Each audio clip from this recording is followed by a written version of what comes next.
Muy buenas noches, señoras, caballeros, bienvenidos al Gato al Agua. Hoy es 6 de diciembre y es costumbre inveterada en la sociedad española que el 6 de diciembre se celebre el aniversario de la Constitución, aquella Constitución de 1978 que a nosotros mismos nos hemos dado, según reza la frase tópica. Bueno, nosotros no vamos a celebrar hoy la Constitución. Bueno, me parecería que es de una hipocresía insoportable. Una hipocresía tan insoportable como la de esos políticos que hoy han estado rondando a la doncella mientras tramaban la forma de cómo violarla otra vez, porque en esto estamos. Vamos a ser serios, la Constitución está muerta. La Constitución está muerta y hoy ya es una evidencia.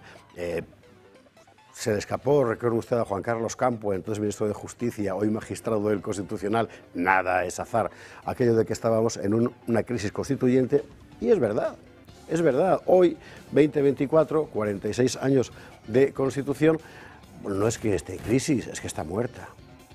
La Constitución se fundamenta en la indisoluble unidad de la nación española, pero la nación española hoy está más rota que nunca.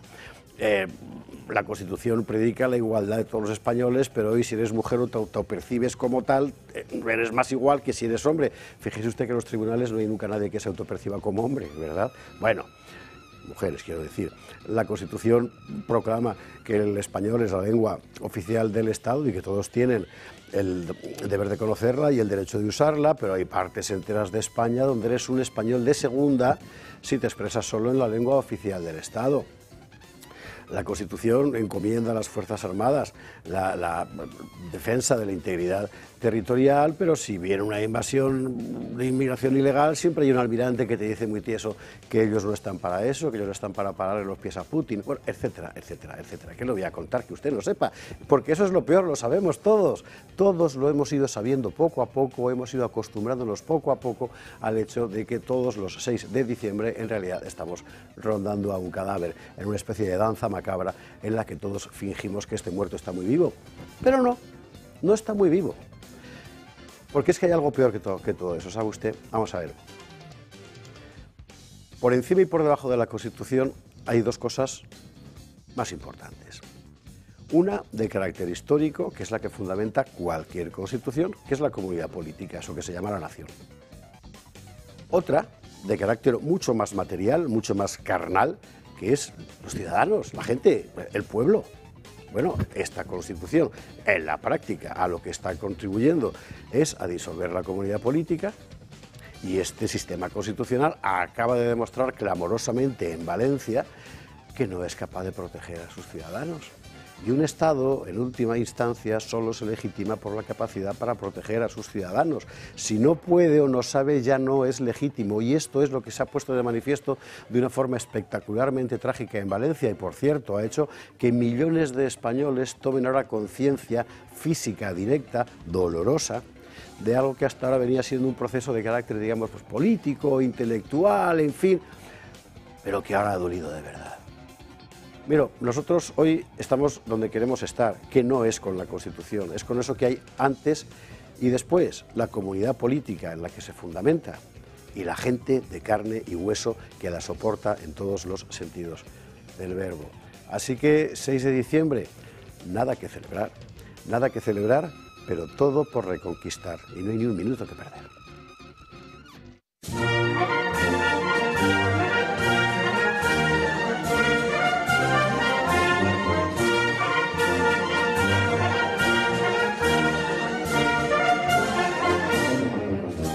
Así que mantenemos el formato de Goto de Húsares, nada de hacer un festival constitucionalista, ¿verdad?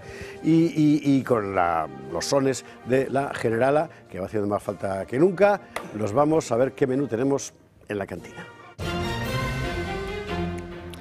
Valencia, sí, también hoy, sobre todo hoy, 6 de diciembre, porque es el día que el Estado perdió enteramente su legitimidad.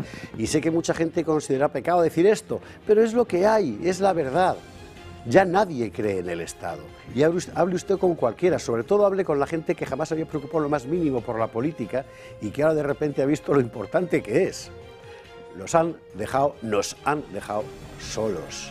¿Y eso sabe usted lo que significa? Que este Estado así no merece seguir existiendo. Como estamos en el 6 de diciembre, pues le daremos al asunto, claro, la perspectiva histórica es imprescindible, 46 años. 46 años en términos historiográficos convencionales son casi 2 generaciones. 2 generaciones de españoles, que se dice pronto, ¿verdad? Bueno, ¿y qué mirada echamos? Tendremos hoy a Pío Moa para que nos aporte la suya. Dentro del conjunto vamos a pasar por algo fundamental, la España de Babel, cada cual con una lengua, que ya no son solo los proyectos separatistas que nunca han ocultado sus intenciones, catalanes o vascos. Es que tiene usted a la Pepe Proens en los Baleares, el andaluz del habla andaluza de Moreno Bonilla, el extremeño del PP, abanderado en Extremadura. Todas las oligarquías autonómicas están construyendo su neolengua como forma de autoconservar el poder. ¿Sabe usted lo que significa eso? Que se fijan en la Constitución. Eso sí, todos se envuelven en la bandera. Bueno, en la bandera no, en la suya. Otro sí. ¿Cuál es el proceso real? Pues la construcción de nacioncillas. Y en el caso de Andalucía es particularmente interesante con el abrazo absolutamente promiscuo de Moreno Bonilla a la memoria de aquel orate llamado Blas Infante. Hoy hablaremos con Macario Valpuesta, que ha publicado, por cierto, un libro muy reciente sobre San Blas Infante, y que nos cuente la verdad del personaje de entonces y sobre todo de los personajes que ahora tratan de auparse en aquella pequeñita memoria. E iremos a la gran reflexión, que me parece que es una cosa que no se puede perder de vista. Antes que la Constitución está la nación. Antes en todos los sentidos de la palabra, antes históricamente, pero antes también en términos de importancia objetiva. Bueno, ¿y después qué? ¿Va a seguir habiendo nación después de la Constitución a este paso? Yo sé que mucha gente no quiere preguntarse eso. ¿Por qué? Pues porque le darían ganas de salir a la calle. Leche, pues hay que salir.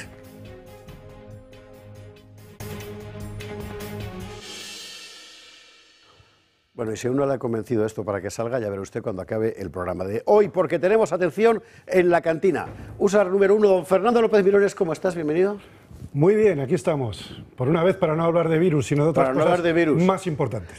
Fernando López Mirones, huelga toda presentación, no recurriré al viejo chiste de decir que es impresentable, biólogo, conocedor como nadie del mundo animal, ha publicado recientemente Lupus Deus y es unánimemente conocido, gracias fundamentalmente a las redes sociales, como ahora es todo, gracias a Dios, en fin, por su posición abiertamente disidente y valiente, es un hombre libre. Y eso es una gran cosa. Fernando, bienvenido, buenas noches. Un placer estar aquí, sobre todo un patriota. Y sobre todo, empezamos calentando motores como Dios manda, sí señor. Bienvenido. Acompañándonos también Usar número 2, Paloma Hernández. Muy buenas noches, ¿cómo estás? Muy bien, encantada, José Javier.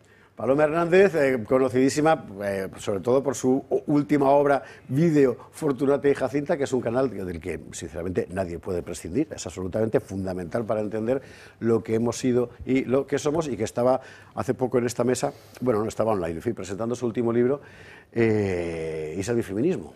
Sí, pues mira. Y además lo trae. Me alegro de que hable usted de mi libro, tienes que decir.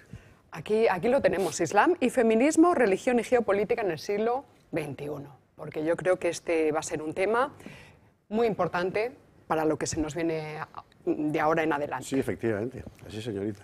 Paloma, bienvenida, buenas noches. Y Usar número 3, el veterano de la cantina, el que puso el cartel de reservado el derecho de admisión, portavoz nacional de Vox, diputado en la Asamblea de Madrid, presidente regional, o como se llame, no sé, de Vox provincial. En Madrid, arcipreste de Algoya también. Emperatriz de Austria.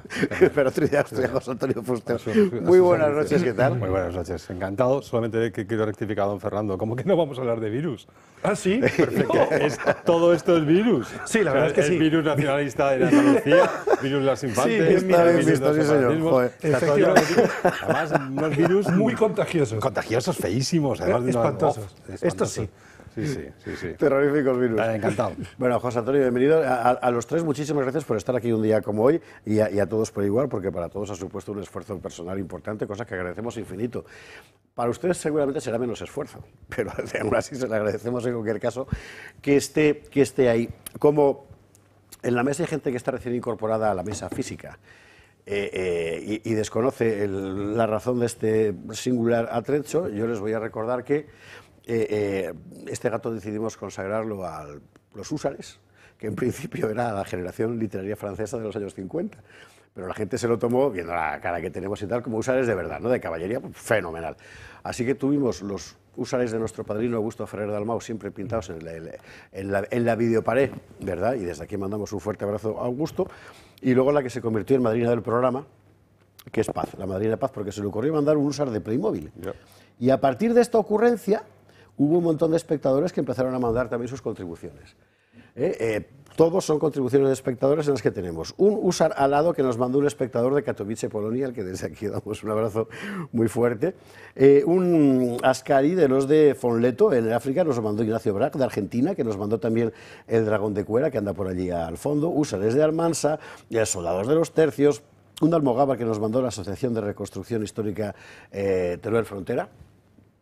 Un don Pelayo, que nos lo mandó Nandi Cuevas, la abogada de Liberum, después ella lo customizó y lo sumergió en la pila bautismal de la Basílica de Covadonga. Así que tenemos aquí un don Pelayo enteramente bendito. Isabel la Católica, templarios de Peñíscola, más legionarios, que estos también son de la madrina.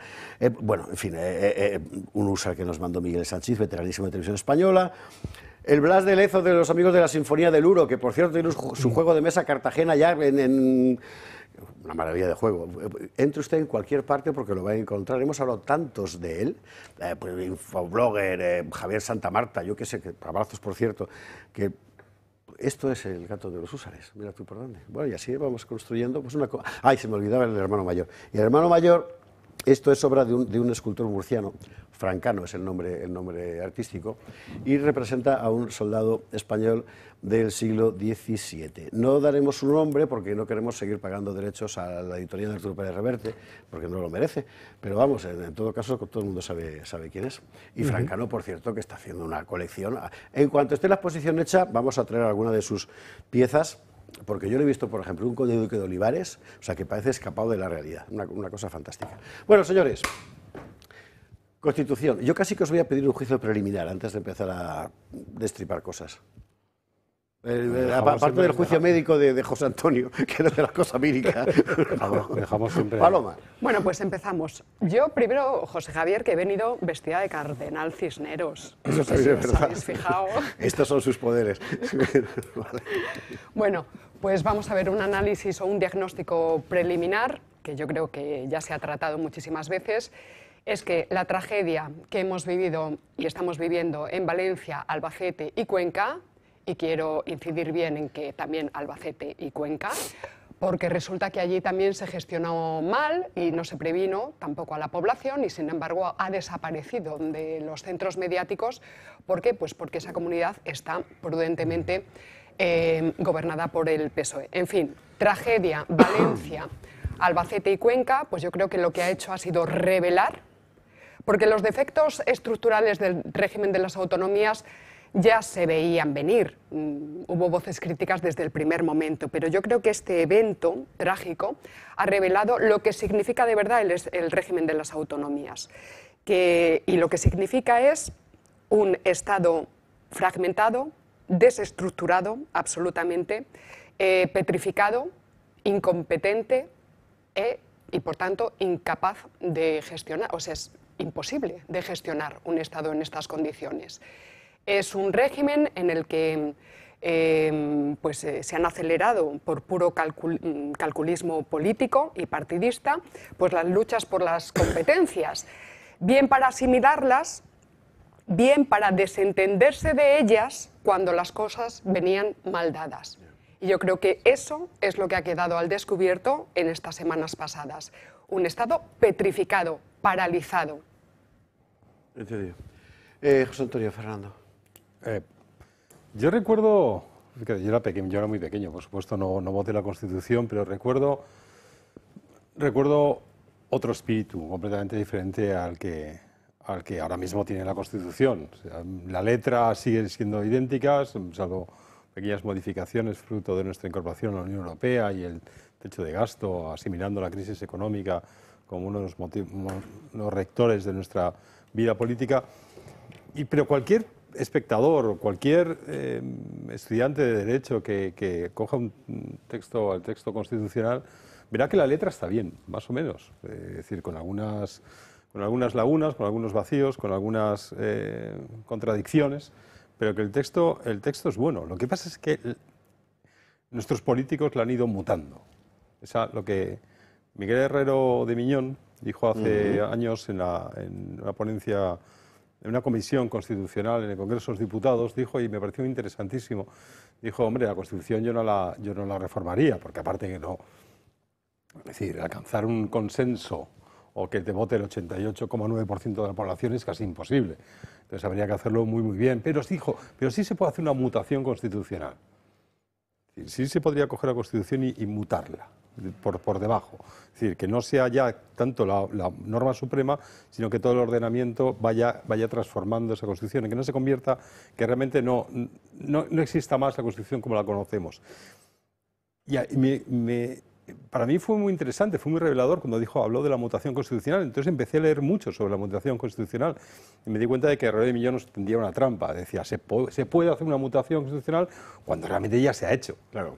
Desde el principio se hizo, lo que hablamos. Se crea un Estado de las autonomías, que Giscard d'Estaing decía que era maravilloso, una idea fabulosa, pero no teníamos tanto dinero en Francia, no tenían tanto dinero. Pero desde el mismo primer momento se encaminó a la idea del Estado federal, o sea, una estructura federalista. Y nos lo fuimos comiendo. Luego fue la reforma del Poder Judicial, que no está en la Constitución. La Constitución dice muy claramente cómo tendría que ser la elección de jueces. Y sin embargo, se mutó la Constitución para hacerlo de otra manera. Luego hubo una cesión tremenda de soberanía a la Unión Europea, y ahí tendríamos que haber cambiado la Constitución, porque realmente ya no tiene mucho que ver cuando cedemos toda esa soberanía, pero no se hizo por miedo, muy posiblemente. Y luego lo que tú has dicho, la ideología de género, es otra mutación constitucional, el texto desde luego no está ahí. El derecho a la vida, por supuesto, por supuestísimo, no está en el texto constitucional. El texto constitucional, quiere decir, dice otra cosa, la letra dice otra cosa, y el espíritu de los padres de la Constitución era otro. Y es más, me atrevo a decir que el espíritu de toda la gente que votó sí la Constitución era otro. Cuando alguien dijo, el uso de las lenguas, lo mismo, otra mutación constitucional. Al final tú dices, la Constitución está muerta. La letra está bien, más o menos, bien, pero no queda nada de aquella Constitución, solamente queda la letra, y la letra parece muerta. Entonces, o la revivimos, volvemos a los comienzos, volvemos a los principios de esta nación política que deviene de una nación histórica, o desde luego, estoy de acuerdo contigo, esto está acabado. Don Fernando. Pues estamos hoy muy contentos por lo que veo, pero felices, no voy a mejorarlo yo. Desde luego, en 1978 yo tenía 14 años y otras preocupaciones, como algunas chicas que me gustaban y yo a ellas no, que es lo normal. Es lo habitual, sí.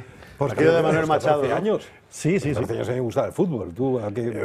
No era bueno al fútbol. En el colegio San Agustín, si no eres bueno al fútbol, tenías que dedicarte a las mujeres, que era lo que yo intentaba, pero tampoco.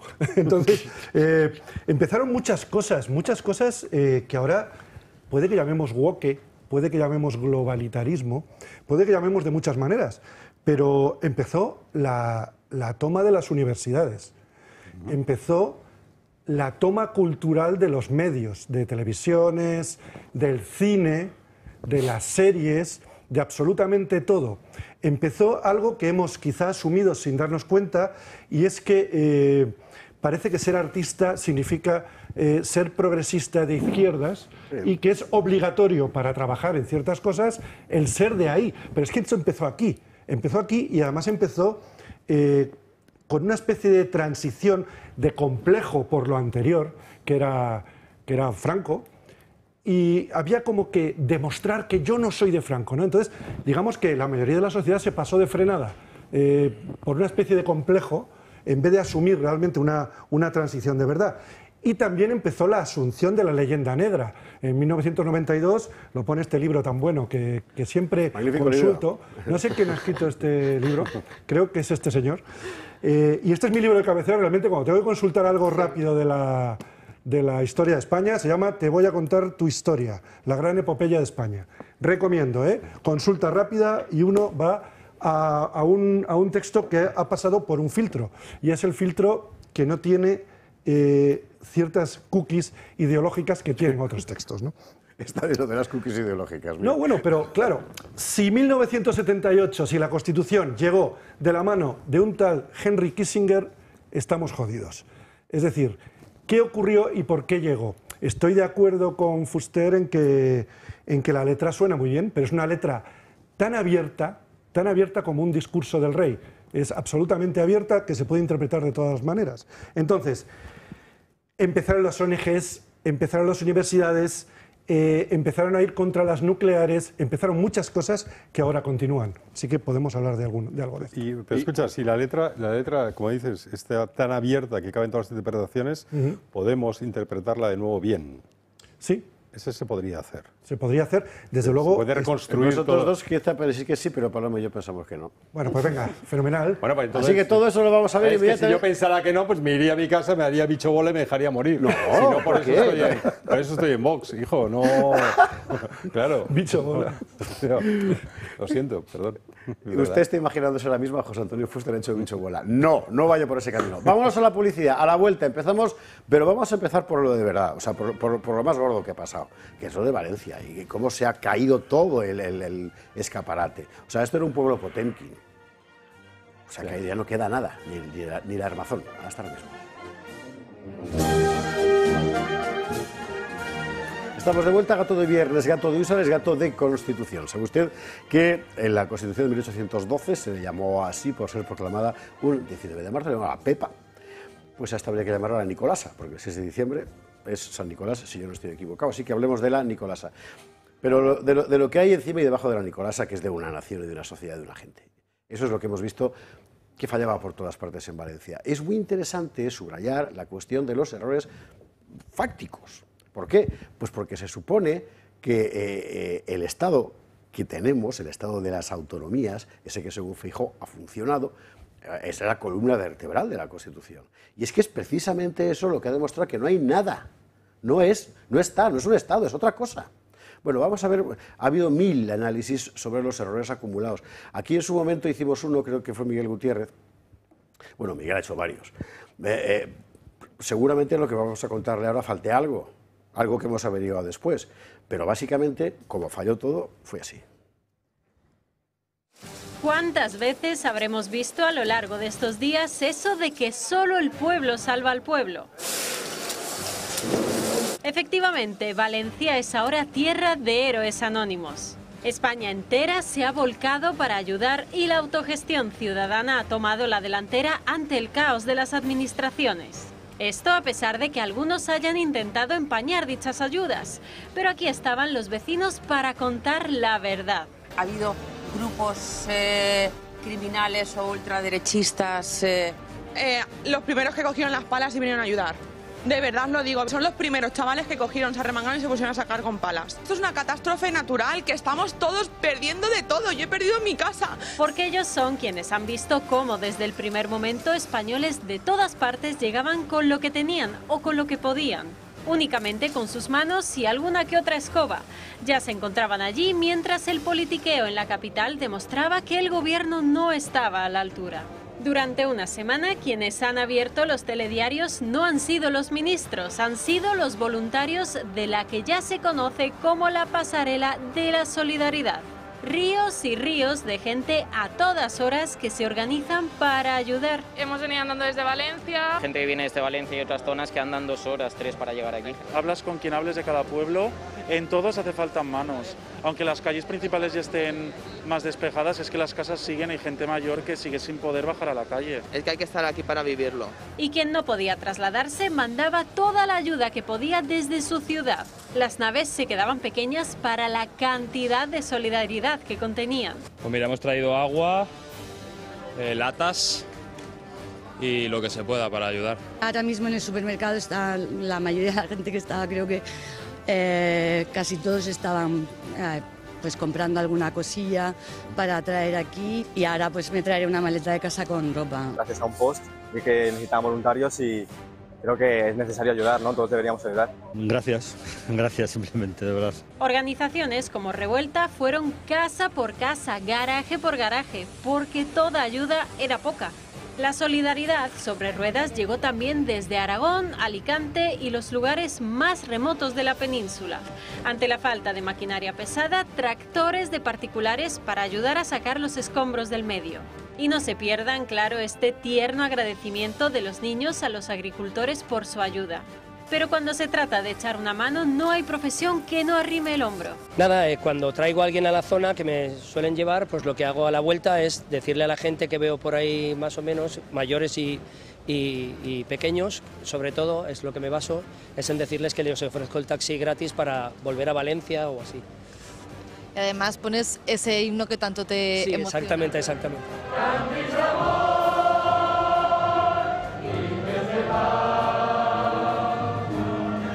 Las labores de limpieza y de acercamiento de provisiones es lo que más se ve, pero esto ha sido muchísimo más. En la retina de todos los españoles quedará la solidaridad de aquellos miles de héroes anónimos de la Dana de Valencia.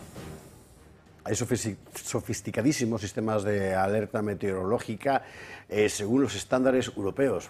Fracasaron. Hay costosísimas obras de infraestructura que no se hicieron.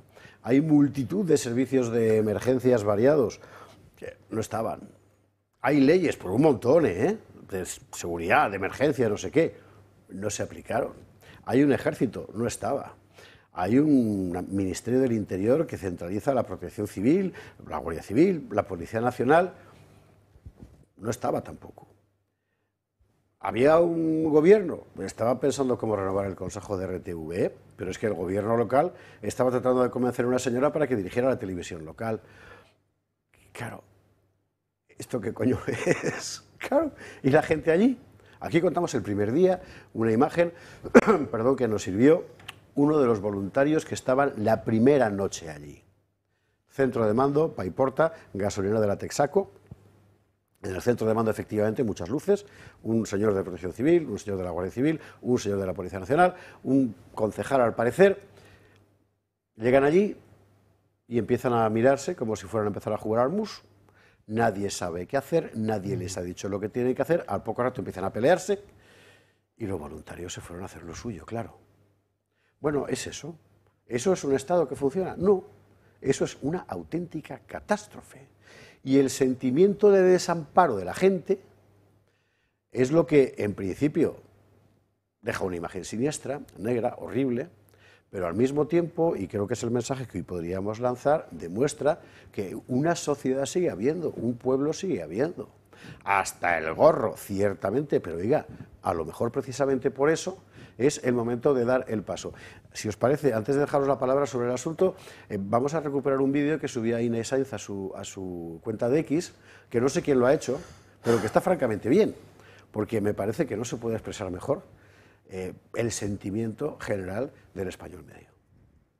Te culpan por no nadar mejor, cuando son ellos quienes te han tirado al agua. A ese agua que pesa porque es más que agua. Son las promesas que nunca llegan, los ya veremos y los no es tan grave.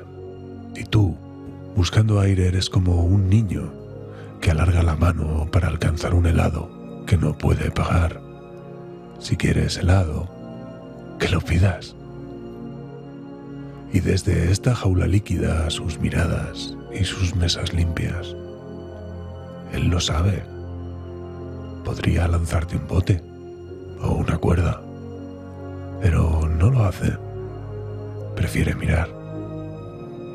Prefiere medir cuánto más aguantas antes de hundirte del todo, porque tu sufrimiento no es un accidente. Tu sufrimiento es el aceite que hace girar su máquina. Si te salvara, se rompería algo. El juego, la narrativa, la única razón que lo mantiene ahí arriba. Tú tienes que pelear 24/7 por lo poco que es tuyo. Y a la vez, estás jodido porque eso te impide ayudar de verdad a los tuyos. Y todavía paras la bola. Y te preguntas, ¿quién es peor? ¿El que está bien? ¿O los que se preocupan de que esté bien? No te culpes. Es una pregunta cojonuda. Nos habéis soltado un perro rabioso, nos ha mordido y para curarnos nos habéis dado barro.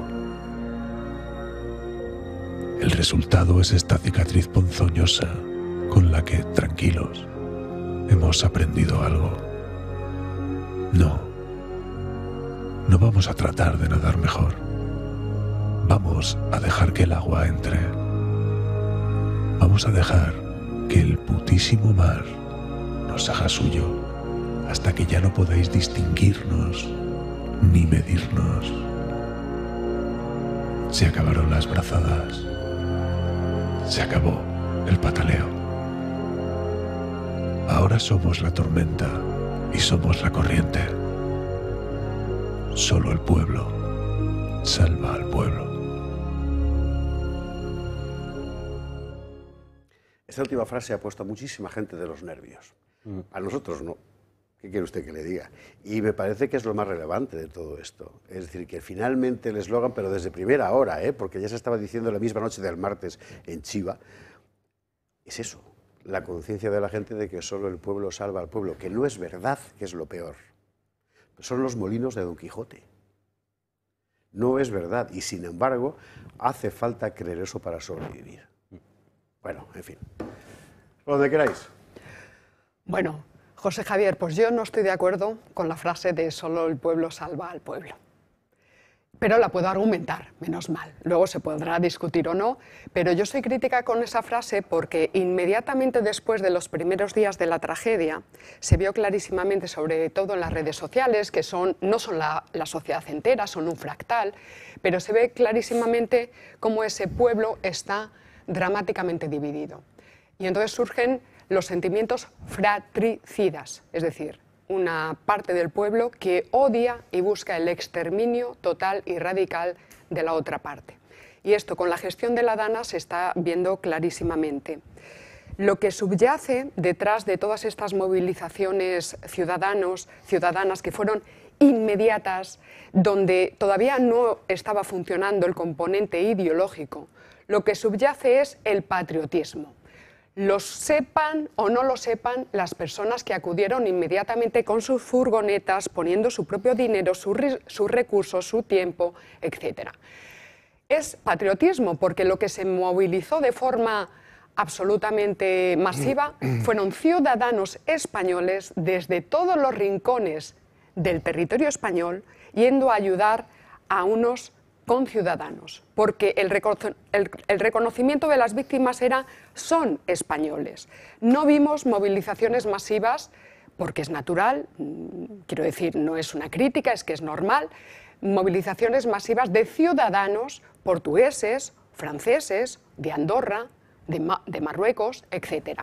Sí que hubo movimiento de agencias o, digamos, de partes del Estado, pues ofrecimientos de ayuda por parte de bomberos franceses, de ejército mexicano, médicos que venían de no sé dónde, pero esas movilizaciones ya dependen de acuerdos, de alianzas que forman parte de lo que podríamos llamar la diplomacia. Pero lo que es la ciudadanía del común, la que se movilizó fue la española.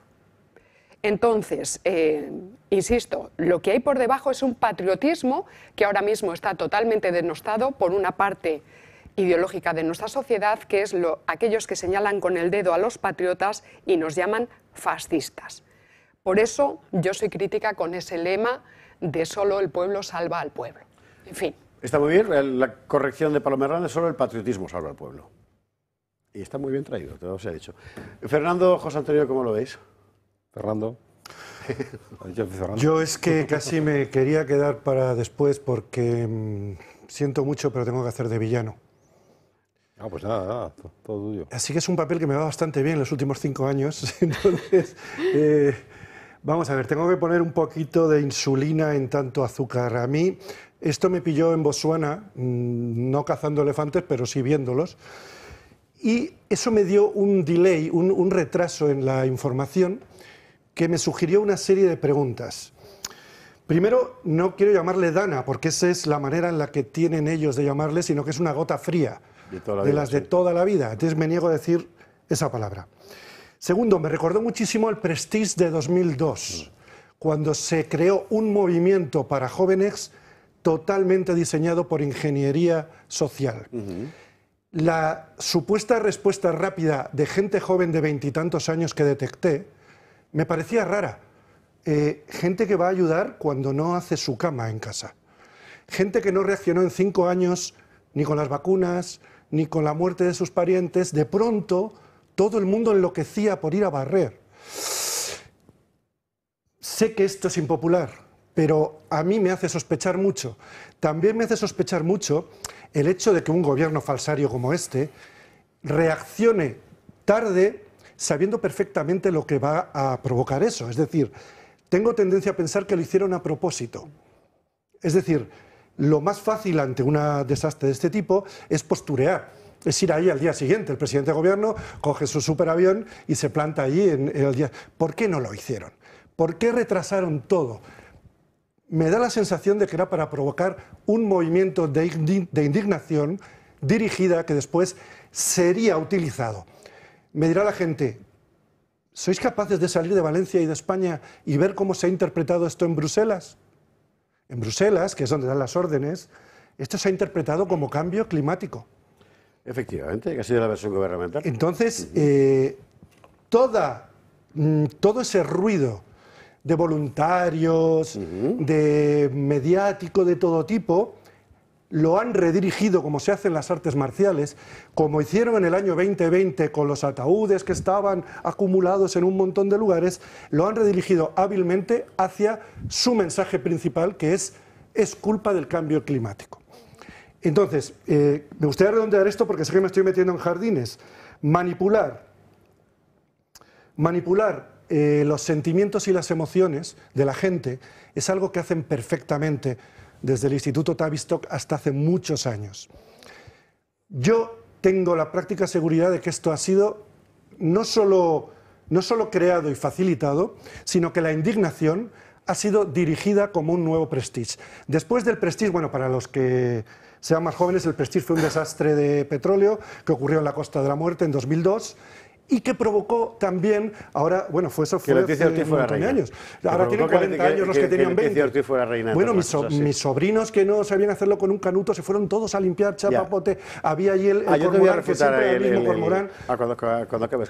Y entonces, yo entonces ya pensé, esto no sirvió para nada, no limpiaron nada, ¿eh? ¿Sabes para qué sirvió? Para meterse con los de Galicia, para crear un movimiento ecologista, para meterse con las nucleares. Era dirigido. Bueno, mi tesis es que esto ha sido dirigido y ahora asumo las consecuencias. No, yo creo, estoy bastante de acuerdo con el planteamiento general que has hecho. Lo que pasa es que me parece que a tu cadena lógica, que entiendo, el punto 2 es el que le falla y es donde han pasado cosas que seguramente no preveían.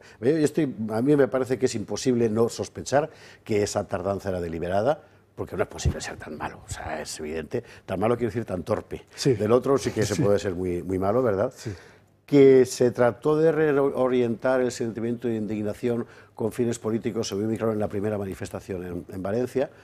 Ahora bien, yo creo que lo que no esperaba nadie, efectivamente, era que la generación que no se hace la cama, que tenía 14 años cuando la pandemia, claro, ahora efectivamente acudiera porque sí. Y ahí mi experiencia personal, que es que conozco mucha de la gente que ha ido, es que no han ido guiados por nada, y estaban gritándoles también a Pedro y al rey, ¿verdad? Es decir, han ido por ese sentimiento espontáneo de patriotismo, en su caso sí. Y yo creo que eso les ha descompuesto enteramente el cuadro. Yo creo que cuando planifican la visita de Pedro Sánchez y del rey a Paiporta, lo hacen todavía en ese marco mental que tú estás diciendo y que me parece muy verosímil que ellos lo hubieran concebido así. Lo que se encuentra es una realidad enteramente distinta. La gente que se va desde el principio, a la que de inmediato, Paloma patrulla más las redes que yo, pero ¿cuánto tardaron en llamarles fascistas? Sí, sí. O sea, muy pocas horas. Esa gente, esa gente se fue al margen enteramente de cualquier mensaje oficial y sobre todo después de que los portavoces, ¿verdad?, de la opinión dominante empezaron a insultarles. Y hemos visto gente de Cruz de Borgoña, gente de Revuelta, gente de las parroquias, toda esa gente que ha ido allí, al final es esa, es decir, la gente, digamos, menos proclive a dejarse conducir por el discurso woke. Así que me parece que, teniendo sentido todo lo que tú expones, sin embargo creo que les ha salido mal. Y ahora hablas, mi experiencia personal, joder, anteayer con el hijo del frutero de mi barrio, ¿no? Que es un chaval que tiene 19. De repente ha cobrado una conciencia política como jamás podía tener. Porque ese chaval, ahora a sus 19, 20, resulta que amanece a la vida pública con esto, después de haber vivido en casa lo que fue el gran engaño de la pandemia, claro. Es que esta generación, que efectivamente son unos más vagos que la chaqueta un guardia que se decía antes, eso es cierto, pero que llega muy baqueteada, es que les ha pasado de todo. Y realmente para mí es una auténtica incógnita saber por dónde van a tirar. Es una incógnita. Solo sé que de repente hay una generación que para nada iba a tener conciencia política, que estaba programada para lo contrario, ¿verdad? Y que de repente la ha cobrado. Y la ha cobrado de forma traumática por todo lo que ha pasado en los últimos 5 años y que al final es para ellos, digamos que la visión del poder se reduce en HDGP. ¿Pero nos parece peligroso que nos puedan dirigir de esta manera?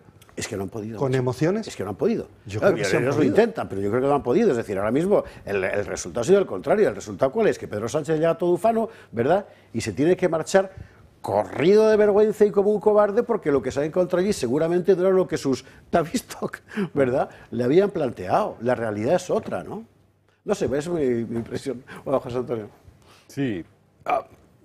No es, bueno, yo conozco bien a los de Revuelta y de verdad que no están dirigidos por nada. Es un sentimiento patriótico que les surge. Y les surge porque el Estado autonómico ha fracasado. No porque no lo supiéramos que había fracasado. Nosotros llevamos muchos años diciéndolo. Pero digo, nosotros, no me estoy refiriendo a Vox en este momento, en esta casa, llevamos 20 años diciendo que el Estado autonómico es fallido.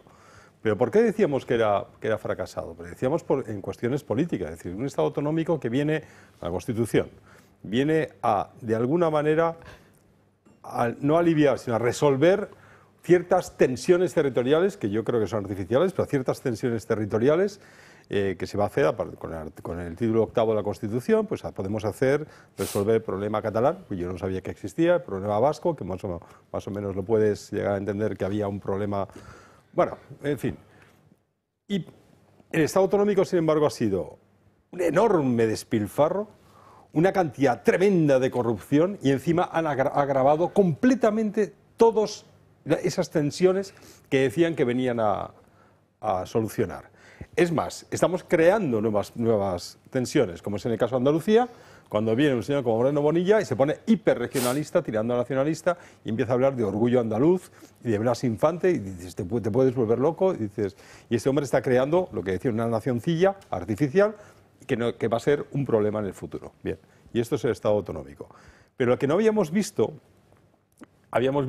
una parte, desde luego, en la pandemia, por supuestísimo que lo habíamos visto en otras catástrofes que había habido, habíamos visto en incendios que había pues en una comunidad autónoma, pero que lindaba con otra comunidad autónoma, con lo cual los bomberos de una parte no podían.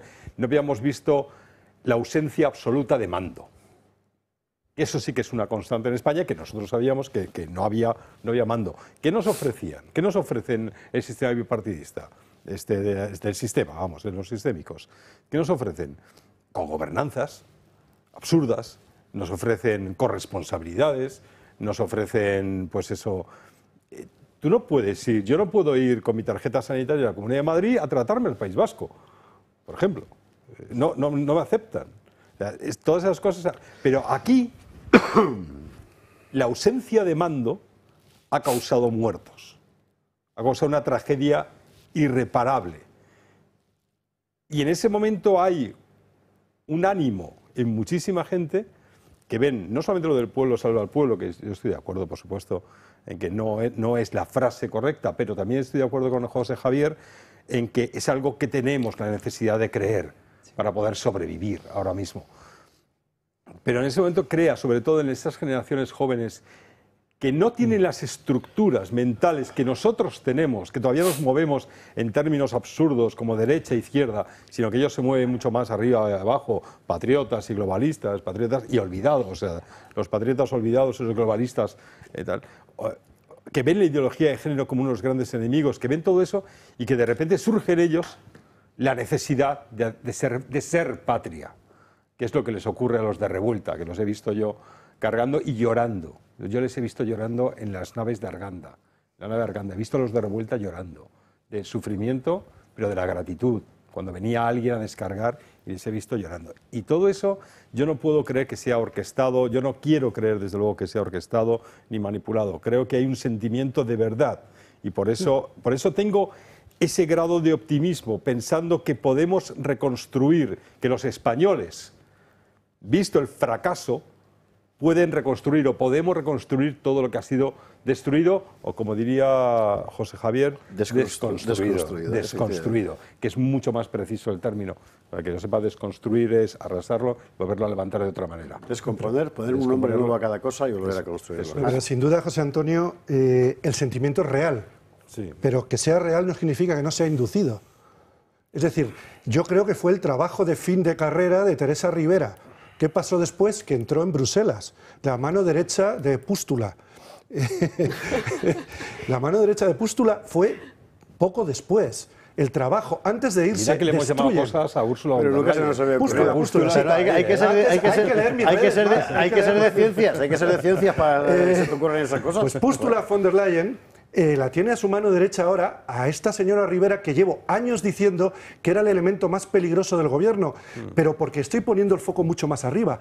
Sánchez no es más que un peón, igual que lo es Feijóo, y ellos antes de ir se destruyen, igual que está haciendo ahora Biden, ¿no? O sea, tienen su trabajo fin de carrera, que es, mira, estás amortizado, ya vas a salir, pero antes de salir me vas a hacer estos 5 trabajitos, o estos 2 o 3 trabajitos, como facilitar las bombas en Ucrania, etcétera, etcétera. Pero hay la versión de aquí es el trabajo fin de carrera con el sacrificio satánico de Valencia, que también lo necesitan. Es decir, ya me he ido, ya he quedado bien y ahora tengo mi puesto. Vamos a ver cuál es el trabajo fin de carrera de Sánchez. Y la incompetencia, que eso, como yo le llamo el gorrión supremo, echémonos a temblar con el gorrión supremo. Lo del gorrión supremo está muy bien. El gorrión, para los que no se sumaran en su momento, el gorrión supremo es una especie de figura de jefe religioso fanático que aparece en Juego de Tronos. Donde, que tiene una especie de monja, septa, la llaman allí, porque son 7 dioses, septa de 7. Grandota, muy seria y tal. ¿Y se acuerda usted cuando apareció Ana Redondo en las Cortes, que empezó a gritar ¡vergüenza, vergüenza! Bueno, pues hay una secta que hace lo mismo y que se pone a gritar ¡vergüenza, vergüenza! Con una campanita. Si es que la verdad, pues el Gorrión Supremo. O el máximo buitre, Publi. Hay que irse a la publicidad, que está Pío Moa esperando además. Pausa para la publicidad, a la vuelta de inmediato con Pío Moa vamos a poner el foco histórico. Vamos a seguir hablando. Vamos a ver, todo es ahora mismo, todo es lo mismo. Lo de Valencia, lo de la gente, Pústula y Moreno Bonilla, valga la redundancia. Bueno, venga, hasta ahora mismo. Vale. Gato de Úsares, gato de viernes, gato de Nicolasa. 6 de diciembre, Día de la Constitución. Bueno, vamos a poner la perspectiva histórica. ¿Se acuerda usted? Éramos tan jóvenes, aquello que cantaban jóvenes, bueno, pues lo mismo. Algunos sobre todo. Y lo guapo que estaba el rey con el uniforme de gala del Ejército de Tierra, y el príncipe Felipín, que ya apuntaba maneras, y Adolfo Suárez, que es simpático y tal, y los padres de la Constitución, los santos padres. Joder, en lo que hemos quedado. Pero bueno, en aquel momento, oiga, es lo que dice Fuster. A mucha gente le ilusionó. Yo Mirones tenía 14, yo tenía 15. O sea, estábamos en otro mundo. Pero mucha gente, Paloma no había nacido. Pero a mucha gente sí le... En fin, fue así. No. Fue un proceso para pasar de la España de Franco a la España de la monarquía parlamentaria, para ir de la ley a la ley con una cara visible, Adolfo Suárez. En 1976 se aprobó la ley de reforma política y con las elecciones del año siguiente se creó un primer parlamento gracias al cual llegaría la ansiada Constitución. Una ley que nació en 1978 para la cual hubo que ponerse de acuerdo entre dirigentes de distintos signos políticos, eso que cuesta a día de hoy. Y esos que se sentaron horas y horas para llegar al punto común son ellos, son los llamados padres de la Constitución. Hablamos de Manuel Fraga, fundador de Alianza Popular, de José Pedro Pérez Llorca, de UCD, Gabriel Cisneros, jurista del Movimiento Nacional, Miguel Herrero y Rodríguez de Miñón, también de UCD, Gregorio Peces Barba, integrado en el PSOE, Miquel Roca, de Convergencia Democrática de Cataluña, y finalmente Jordi Soler, de los socialistas catalanes. Esta urgente reconstrucción del panorama fue llevada a los españoles en un referéndum celebrado el 6 de diciembre de 1978. Filas y filas, horas y horas de votación en las que los españoles se jugaban mucho. No todo el mundo quería votar, la participación no llegó al 60%, pero los que sí fueron a las urnas ese día tenían claro lo que querían para España. Y así, con un aplastante resultado de casi el 90%, la Constitución española había quedado aprobada por el pueblo, que es soberano. Esto es una cosa que usted seguramente ya sabe. Además, me parece que este vídeo lo ponemos todos los años, porque es que es el resumen de lo que pasó. En realidad, quizá la gran cuestión era si en aquel momento lo que prevaleció fue la necesidad de darle cuanto antes un armazón legal a lo que se estaba construyendo, por encima de diferencias que todo el mundo pensaba que iban a estar de acuerdo en arreglar, o dos, ya el cálculo de alguno de que esto se utilizara para caminar hacia otra cosa, que eso también es otra posibilidad. Yo no sé cómo lo veis, la verdad. Bueno, pues si me permitís, yo antes he hablado de errores estructurales del régimen del 78, que luego pues se ha ido complicando la cosa porque se han ido sumando errores coyunturales de cada uno de los equipos de gobierno. Pero hay errores estructurales. No me estoy refiriendo exclusivamente a al sintagma famosísimo de las nacionalidades históricas, esa cosa tan ambigua que ha dado lugar a lo que ha dado lugar. Porque, claro, tenemos que tener en cuenta que esta Constitución se redacta esperando de forma, claro, ahora lo vemos un poco ingenua, pues que se iba a producir la lealtad espontánea por parte de todas las fuerzas políticas. Eso es lo que no se ha cumplido, esa lealtad. Al revés, lo que ha dado lugar es a una lucha a muerte por competencias y por el reconocimiento de mi singularidad como comunidad o como nacionalidad histórica y tal. Entonces tenemos ese sintagma que ya es súper problemático, pero yo quería apuntar también otra cosita, que es que en esa Constitución aparece que España se configura como un Estado social y democrático de derecho. Social y democrático, es decir, el régimen del 78 es estructuralmente y por definición un régimen socialdemócrata. Y el problema es que socialdemocracia no hay una sino muchas. Y ese punto es el que me da a mí pie a unirme a lo que ya se ha comentado aquí. No podemos entender la realidad histórica de España si nos quedamos en lo que ocurre en nuestro parlamentito. Porque todo viene monitorizado y vigilado desde potencias extranjeras, evidentemente Estados Unidos, con un Franco absolutamente pletórico en los años 60, está ya interviniendo. ¿Por qué?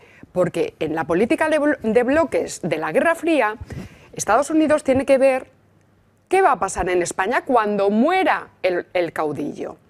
Entonces, la España de Franco interesa mucho a Estados Unidos porque es radicalmente anticomunista. Lo que pasa es que no es una sociedad o un régimen democrático. Lo que tiene que configurar es una socialdemocracia acorde con sus intereses geopolíticos. Y eso es lo que ya se percibe estructuralmente en esa Constitución. Insisto, esto se pasa mucho por alto. España se configura como un Estado social y democrático de derecho. Ahí luego a lo mejor hay oportunidad de hablar más de cómo aparece el PSOE de González. Sí, sí, es muy interesante. Yo creo que sí, y que me parece que esta introducción de Paloma sirve efectivamente para ya sacar el toro y meterlo ahí dentro y que piquen estos dos, porque es que realmente la circunstancia histórica es esta. No podemos considerar nada de lo que pasa en España. Me alegro de que me guste esta observación, porque es justo lo que yo cuento en mi libro, aisladamente de lo que pasa en el resto del mundo y sobre todo en aquel que geopolíticamente nos determina, que son los Estados Unidos, claro. La invención del PSOE, efectivamente, de Felipe, forma parte de ese mismo proceso, ¿no? Claro, exactamente es lo que yo estaba diciendo con la gota fría. No podemos salir del contexto, y el contexto era... A mí me recuerda un poco lo que Estados Unidos, a través de Henry Kissinger, estaba haciendo en aquel momento con España, a lo que está haciendo ahora con Marruecos. Es decir, Estados Unidos siempre busca unas ciertas, más o menos relativas satrapías para aproximarlo a sus intereses. Y en este caso fuimos nosotros, que era una verdad incómoda que entonces no nos gustaba decir. Nos gustaba pensar que habíamos salido todos de una manera muy bien hecha, pero el precio fue el Sáhara, fue vender el Sáhara absolutamente, no vender, regalar el Sáhara a cambio de que el rey Juan Carlos ocupara pacíficamente esa transición que a Estados Unidos le interesaba y en la cual molestaba, por supuesto, un señor llamado Carrero Blanco.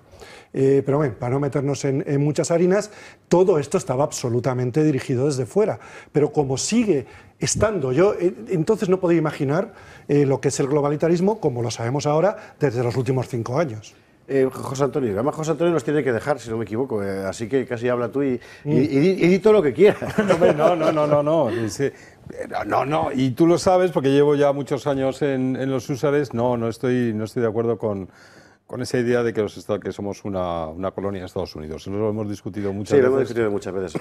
Y lo seguiremos discutiendo, mucho me temo. Estoy seguro. Eso está clarísimo. Porque lo que decía Paloma, hablabas de errores estructurales. Bien, sí, pero no son errores meditados. Es decir, no son... Deliberados. Hay errores... Yo tengo muchos libros de entrevistas e incluso de análisis sobre la Constitución, de los padres de la Constitución, cuando hubo el 25 aniversario, que sacaron un libro también que guardo como oro en paño, porque ahí los padres de la Constitución más o menos, salvo no sé en ese momento si había muerto uno de ellos, se despachan. O sea, se despachan significa, cuentan por qué hicieron lo que hicieron, cuáles eran los objetivos, qué pensaban entonces, y la inmensa mayoría está de acuerdo en una cosa, que todo lo que pensaron que tenía que ser España como nación histórica, o sea, como nación política, que viene una nación histórica, no estaba pensado para luego todo lo que ha venido. No hay ninguno de ellos, quizá Peces Barba, que en gloria esté, o que en paz descanse, sería uno de los que más podrían intuir o urdir algo, y eso se le vio mucho renunciando al artículo 27 de la Constitución, al de la educación. Pero Pérez Llorca, por ejemplo, lo cuenta muy bien, que fue en una cena en Lucio, cuando llegó la imposición del término nacionalidades. Qué austeros han sido siempre, ¿verdad? ¿Verdad? Una cena en Lucio. Es que tenían, ¿tú has visto que tenían 38 y 40 años todos? Claro. 38 y 40 años. Es la edad de la austeridad, que se llama. Hay una cosa que es muy interesante, a propósito del término errores estructurales de los que habla Paloma. Desde mi punto de vista hay uno que en realidad no afecta tanto al texto como al contexto, ¿no? Y es que me da la impresión de que la operación que tiene en la cabeza el rey y su gente de alrededor, no haya boca amarilla porque no parezca peyorativo, sí. Es su la de... Corte, ¿no? Su corte. Venga, su corte, sí, venga. O su cohorte. Bueno, vamos a hacer el mismo modelo de Cánovas, solo que incorporamos a los nacionalistas. Exacto. Es decir, tenemos los conservadores, que va a ser ¿qué? La UCD. No, Fraga no, porque eso no, quiere mandar más que yo. Un chico decente, guapo y no sé qué, Adolfo. Que se saque a la gente del movimiento, que estos ya ni son falangistas ni son nada, ¿verdad? Y que construyan su propio centro-derecha, y lo hacen. Y es la UCD. Bueno, una izquierda que evidentemente no puede ser la vieja, porque bueno, además la izquierda era el PC. El invento Felipe, y que es una gigantesca operación de ingeniería política con las fundaciones alemanas, con todo el mundo allí, y lo construyen, ¿no?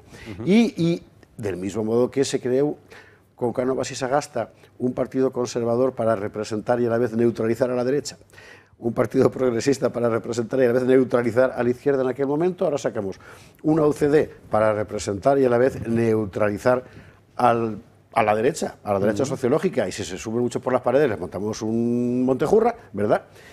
Para la izquierda, pues un PSOE, y además incorporamos al pacto ahora a los regionalistas, porque en aquella época se pensaba eso, eso es verdad, y todos van a estar naturalmente interesados en sostener el sistema en el que van a prosperar. Vale, pero eso es el planteamiento. Pero el planteamiento no llega con la muerte de Franco, el planteamiento es anterior.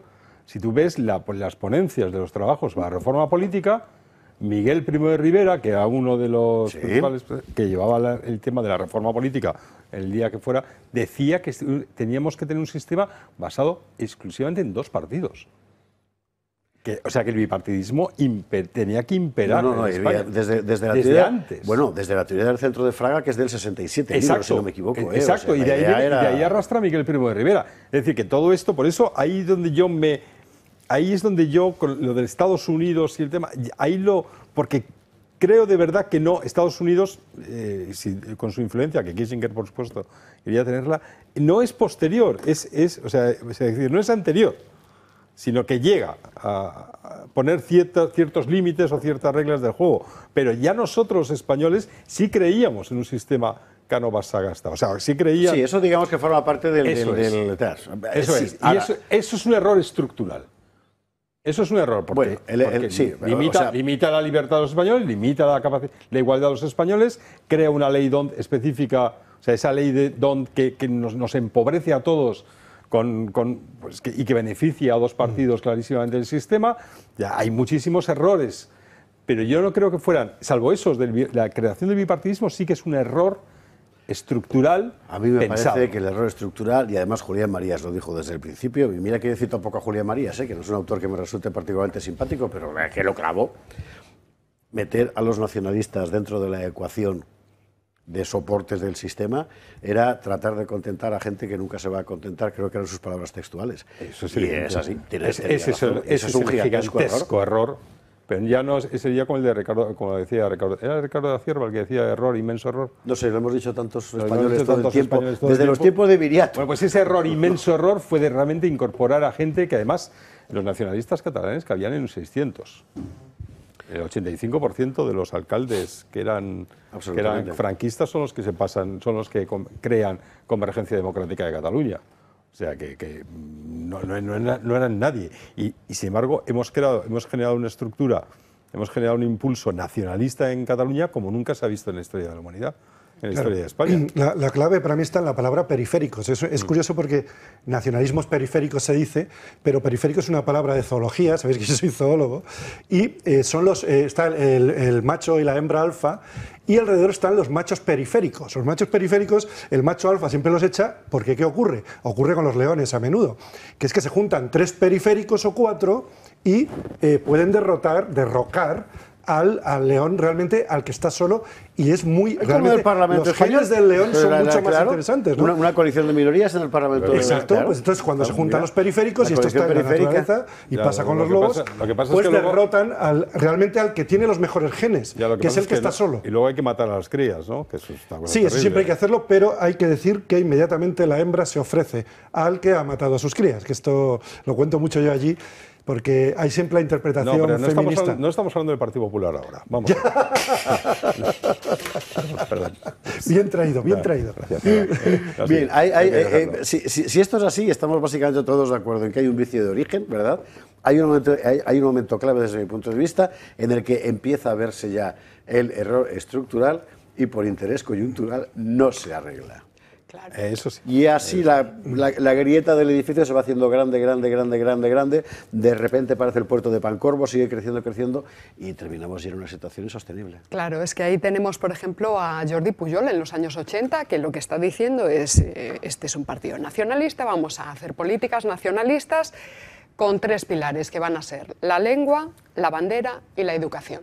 Y eso es lo que se ha puesto en marcha. Ahí está como un error coyuntural que yo estoy de acuerdo, yo diría que no son errores malintencionados, pero que han dado lugar luego a que haya habido un uso malintencionado y avalado, y luego, bueno, pues eso. Consentido, sí. Consentido por el Aznar, que está pactando con el Molt Honorable, y luego todo lo demás que ha venido sucediendo.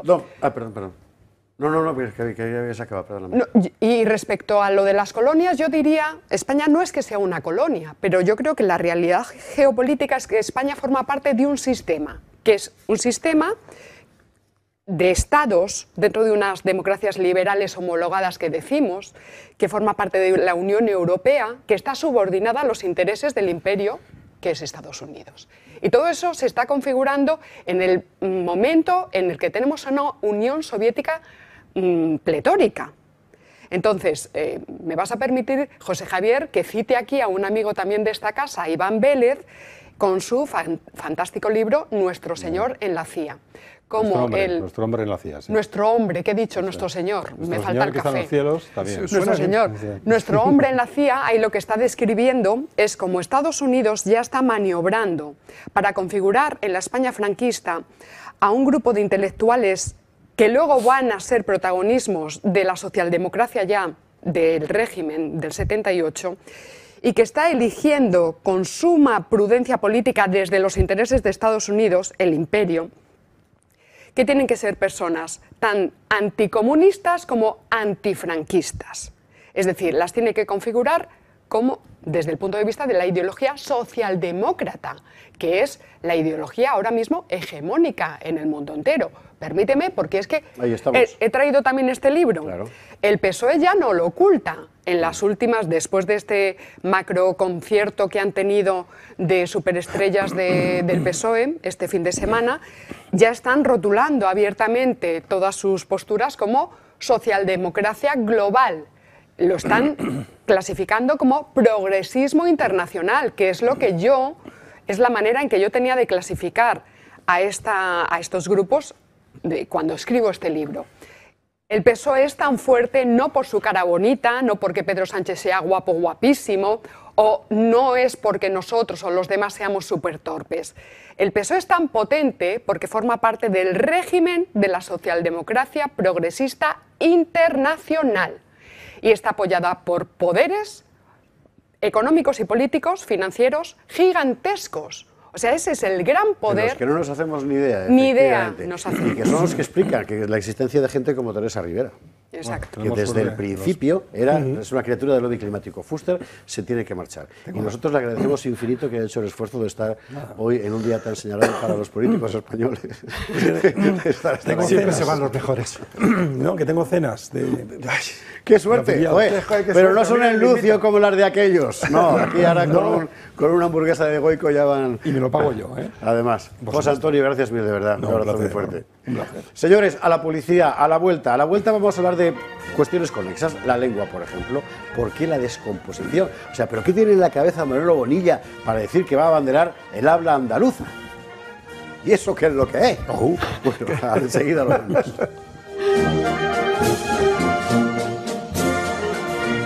Gato de viernes, gato dedicado hoy a contar la situación real de la España constitucional. Que más vale que sea España y punto. Porque si por lo constitucional hubiera de ser, pues muy malamente. Estábamos discutiendo sobre las circunstancias en las que nace. Yo querría subrayar que nadie vea, ¿cómo decir?, una especie de autoflagelación permanente sobre España, lo poco que valemos, lo malos que somos. Bueno, mira alrededor, ¿eh? O sea, mire usted a Francia o a Alemania o a Italia cómo están. No, objetivamente los europeos tenemos un problema global después de la Segunda Guerra Mundial, que es que hemos cambiado bienestar y michelines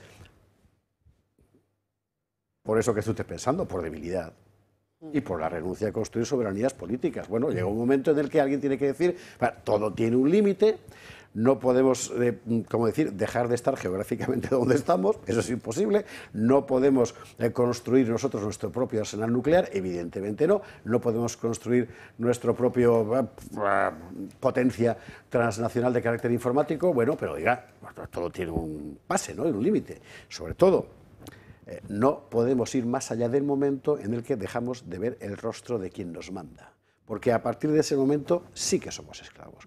Bueno, la evolución no necesariamente de la Constitución o de la estructura política, pero sí de la España del 78 nos ha conducido a una situación, tanto por los errores propios del texto constitucional, como muy particularmente por los errores deliberados de la clase política, como por la propia evolución del contexto político mundial, ¿verdad?, a un punto en el que alguien tiene que hacer una reflexión, que es, ¿estamos yendo por buen camino? Todo el mundo, o casi todo el mundo, está de acuerdo en que no. Vale, paramos. Casi todo el mundo está de acuerdo en que sí. ¿Hacia dónde vamos ahora? Aquí es donde nadie está de acuerdo. Pero es lo que hay que empezar a pensar. Porque seguir para adelante es lo que no tiene ningún sentido. Bueno, no sé yo si me he ido de madre. Pero en fin. Estamos hoy muy boomers, menos Paloma, que es más joven, como se puede ver. No, claro, pero es que yo por eso le llamo ahora la Unión Europea. Los llamo europedos, no europeos, que me parece una cosa distinta, porque realmente estamos muy perdidos, pero absolutamente muy perdidos. Pero estoy de acuerdo contigo, Paloma, en que hay que ver siempre el contexto y que aquí la lucha la palabra es global. Ellos mismos la utilizan y esos poderes de los que hemos hablado antes son fundamentales, ¿no? Por eso, claro, a mí esto de la política pequeña, de derecha, izquierda, todo el tiempo peleándonos unos con otros por cosas chiquititas, me parece siempre que hay que meterlo en un contexto mucho mayor del globalitarismo, ¿no? Y desde luego de unos poderes muy por encima de incluso de ideologías, porque yo diría que estos poderes tienen una religión concreta, y por eso quieren que los demás no la tengamos, ¿no? Pero yo todo este plan lo veo siempre desde un punto de vista más alejado. Decías que nos hemos hecho blandos, pues sí, estando en África uno se da cuenta. Yo veía ahí en Zimbabue, el estado en Zimbabue, en Botsuana y en Namibia, a los niños del colegio que se hacen 10 kilómetros de ida y 10 kilómetros de vuelta para ir al colegio con su uniforme perfecto, y ves grupitos de niños, a veces una niña sola, un niño solo, caminando por la carretera, pero no uno, ves muchísimos, y dices, joder, o sea, esta persona no puede ser igual que el niño blandito que tenemos ahí, que como llueva un poco, la madre o el padre mata para cogerlo porque han caído 2 gotas, ¿no? Dan ganas. Yo cuando iba con mis hijos eran pequeños, siempre les decía, joder, que lo que cae es agua, no es ácido sulfúrico, ¿no? Entonces, si nos criamos blandos, ya lo decía Trajano, que era hispano, si nos criamos blandos, el imperio se va a la porra y nos estamos haciendo blandos. Ya que estamos, de paso le voy a devolver a Fernando una así inesperada, de los chavales estos que los primeros empezaron a sacar gente, por ejemplo, que estaba ahogándose vivo. Varios habían sido pupilos míos en un grupo de montaña. Anda. Los chavales de aquellos. Claro, es que efectivamente. Y más duros que yo. Claro. Eso sí, es que claro, efectivamente... ¿Cómo decir? Orientar a la gente a ese tipo de formación en la que uno se tiene que exigir a sí mismo es crucial para que luego puedas, en fin, gobernar un poco tu vida alrededor, ¿no? Aunque no te diré que para que el pueblo salve al pueblo, porque eso ya nos metería en otro asunto. Lo subrayé el primer día y desde aquí, en fin, nuestro homenaje más absoluto a estos chavales, ¿eh? Pues, en fin, se han portado como héroes, que es la palabra proscrita hoy, ¿verdad? No podemos decir lo mismo de Moreno Bonilla, mire usted por dónde. ¿Por qué? Vamos a ver, o sea, el asunto no querría, sé que se presta mucho a choteo, pero no querría dejarlo ahí porque es muy grave y muy elocuente también. Vamos a empezar por el principio. Hay un artículo en la Constitución que es el 3, ¿verdad? El artículo número 3, que dice lo siguiente. El castellano es la lengua española oficial del Estado. Todos los españoles tienen el deber de conocerla y el derecho a usarla. Y luego, pues, las demás lenguas, etcétera, subrayo lo de el deber de conocerla y el derecho de usarla. Y luego las distintas modalidades lingüísticas de España como patrimonio cultural. Usted sabe, yo soy valenciano, para mí el valenciano es una lengua tan española como el castellano, pero evidentemente no es la lengua común, es el valenciano. Bien, lo que ha pasado desde entonces es que las oligarquías políticas de ambos partidos, nacidas al calor del Estado autonómico, han ido utilizando las facultades que no expresamente, pero sí implícitamente le reconocía la Constitución en términos de política lingüística, para crear sus propias estructuras de poder. Estructuras que conservaron el poder de ellos nada más, creando clientelas y apartando a la gente de otros lugares de España que pudieran incorporarse. Bueno, un caso espectacular es el de Baleares. O sea, la idea de que tú no puedas ir a quitarte un grano en español es que es tremebundo. Pero el Partido Popular en las Islas Baleares, no ahora, desde hace muchos años, ha estado abanderando no el mallorquín, sino el catalán, como identidad propia balear. Es una cosa alucinante. Y ahora Proens, que creo han salido los resultados de PISA, y como usted sabe, somos una catástrofe para variar, y ella dice, creo que tenemos el titular, Raquel, ella dice que, hombre, esto no tiene nada que ver con la cuestión lingüística, que no pasa nada, ¿no? Sal, lo tenemos ahí. Es que me gusta verlo, más que nada por humillarla un poco el asunto. Como usted sabe, los gobiernos PP-Vox se rompieron. Una de las condiciones sine qua non de Vox era precisamente la cuestión lingüística. El PP dijo que sí y al final es que no. Pero ¿usted cree que es que no porque Proens es una nacionalista catalana? No, es porque el PP es un partido de poder. Partido de poder. Bueno, y ese partido de poder crece sobre el humus de las estructuras clientelares plantadas y cultivadas a lo largo de 40 años. Y dentro de esa estructura hay una cosa que no se puede tocar, que es la lengua autodenominada propia, para excluir, para decidir qué es lo ajeno. Y si quieres medrar, tiene que ser así. Bueno, esto no ocurre solo en aquellas comunidades donde hay lenguas históricas, sea el euskera, el gallego, el catalán, el valenciano, etc. Porque el proceso no es cultural, es político, es de estructuras de autoconservación del poder. Por tanto, en otros lugares, otras oligarquías autonómicas reproducen el mismo modelo con sus pequeñas lenguas, reales o inventadas. Aquí es donde entramos en el disparate, pero es un disparate, usted ríese mucho, pero le cuesta a usted un pastizal. Lo penúltimo. Bueno, lo penúltimo es lo de la lengua asturiana. Esto es lo antepenúltimo en realidad. Vamos a ver, en Asturias, y todos los que amamos esa región, lo hemos escuchado, pues la gente tiene un habla muy simpática.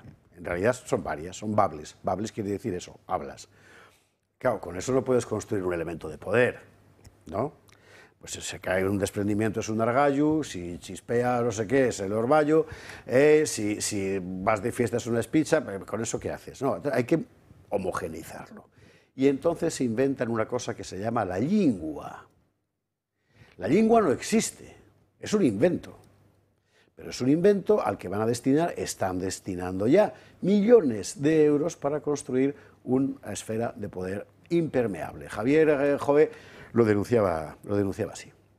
Muchos televidentes no sabrán que Asturias está pasando por el mismo proceso que ya han atravesado desde hace mucho tiempo otras regiones españolas, como Cataluña, como Baleares, como Valencia, como Vascongadas, como Galicia, en relación con la imposición de una lengua regional o supuestamente vernácula. Y en Asturias lo estamos padeciendo.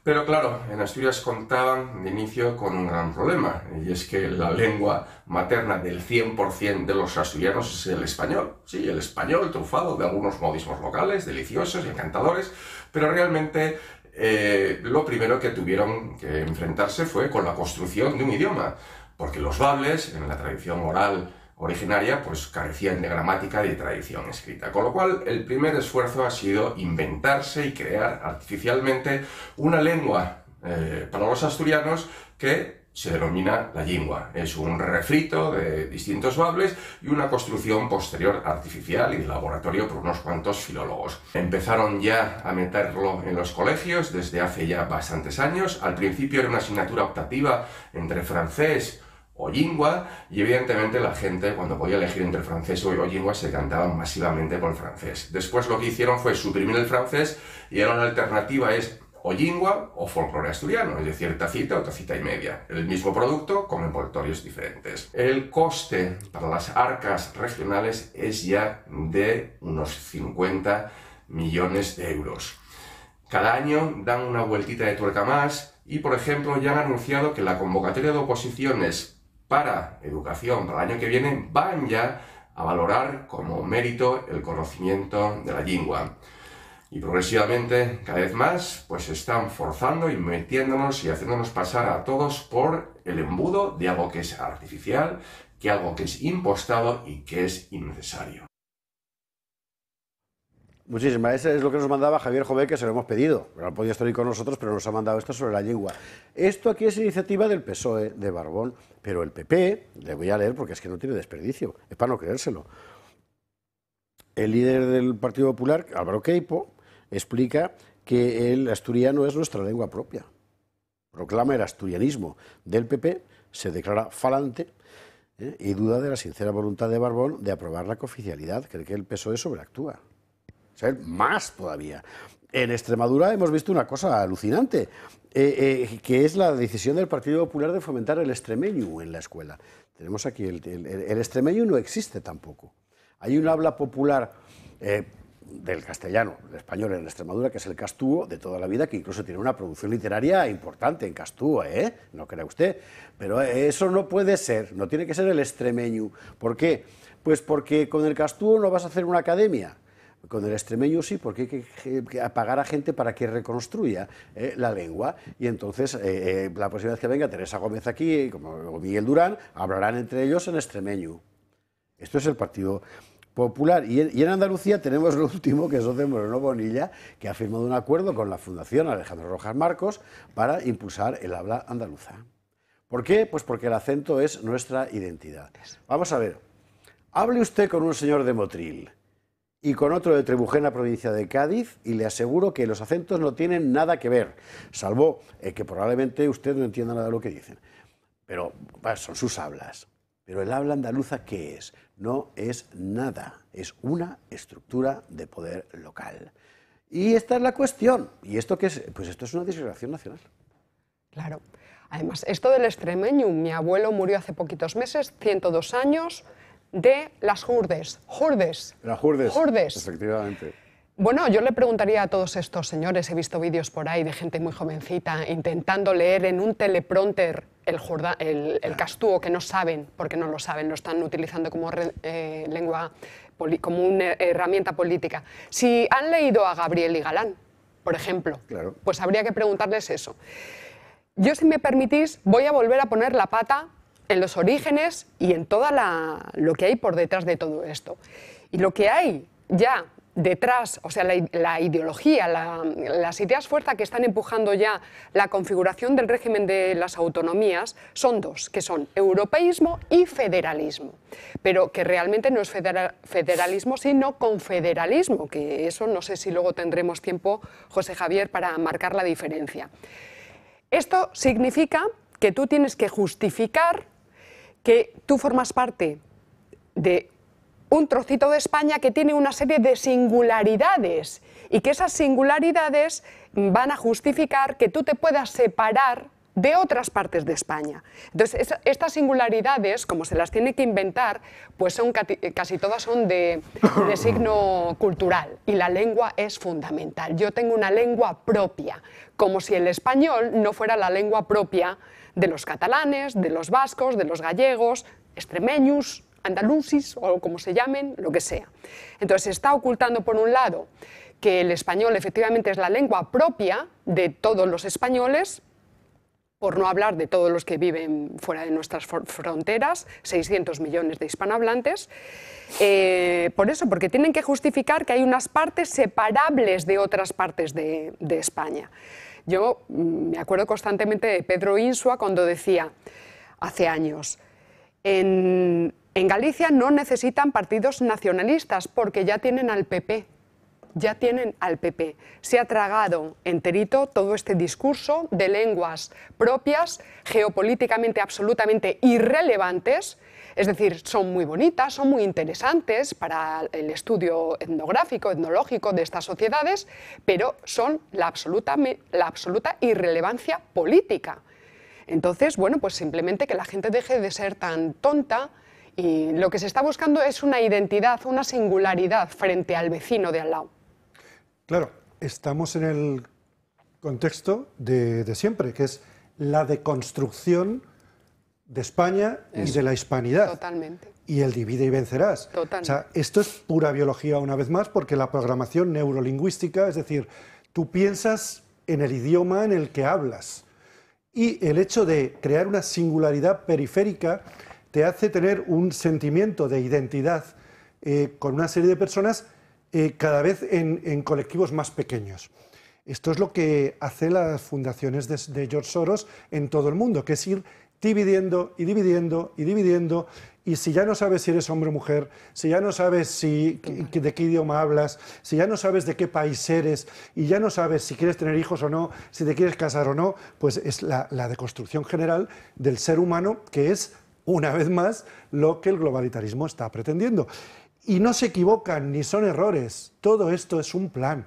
Es un plan. Yo creo que no estamos de acuerdo. El poder contemporáneo global, para sobrevivir, necesita que lo que haya debajo no esté estructurado. Claro, y a mí me gustaría especificarle a la gente que nos ve y nos escucha de este gran programa, que dejemos de pensar que cometen errores, que son tontos. No son tontos. Son personas cobardes y son personas que lo que quieren es medrar. Si para medrar te financian por hacer una determinada cosa, pues tú haces esa cosa. Eso hace la gente que es deshonesta. Eso hace la gente que no son como los húsares, y es la gente que no tiene honor, que es la gente que estamos seleccionando para que nos dirijan. A propósito del castúo, mire, no me resisto a leérselo, porque vamos, ¿sabe usted qué pasa? Mira, escuche cómo suena. Claro, yo entiendo que esto no lo puedan sacar, porque es que es ilegal, pero era Gabriel y Galán. Me hiedin los hombres que son medio hembras.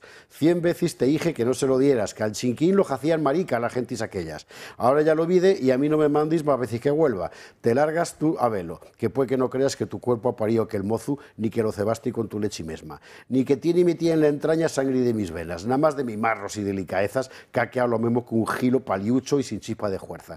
Que a instanti se lava, que a instanti se peina, que a instanti se múa toda la vestimenta y se encrespa los pelos con hierros que se lo retuestan y en los dientes y da con boticas de unos cacharrinos que tiene en la mesa. Y remoja el moquero con pringuis nada más que para que huela. Giedia señorita de media legua. Esto es El varón, de Gabriel y Galán. Bueno, yo lo he pronunciado a mi mala manera valenciana, pero en fin, leído por Miguel Durán tiene que ser espectacular. Pero el Castú es esto, hay una producción literaria en eso, ya, claro. Pero esto no es una lengua que pueden utilizar políticamente, y mucho menos en un poema como este, así de políticamente incorrecto. En fin, bueno, que estamos pendientes de Macario, que nos cuente lo de Blas Infante, todo en la misma línea. Es muy importante porque dentro de este proceso de desconstrucción, le recuerdo el proceso, coger un Lego, imagínese usted, ¿verdad? Desmonta las piezas, a cada una le da un nombre nuevo y lo vuelve a montar.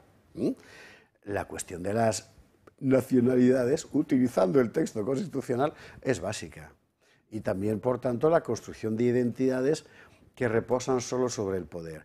Esto es muy interesante porque tiene mucho que ver con el neoindigenismo. O sea, ¿te sacó usted la señora Chimpum el otro día en México? La cosa aquella que montó allí con los jaguares y no sé cuántos, una especie de ceremonia religiosa. Bueno, eso no ha existido nunca en realidad.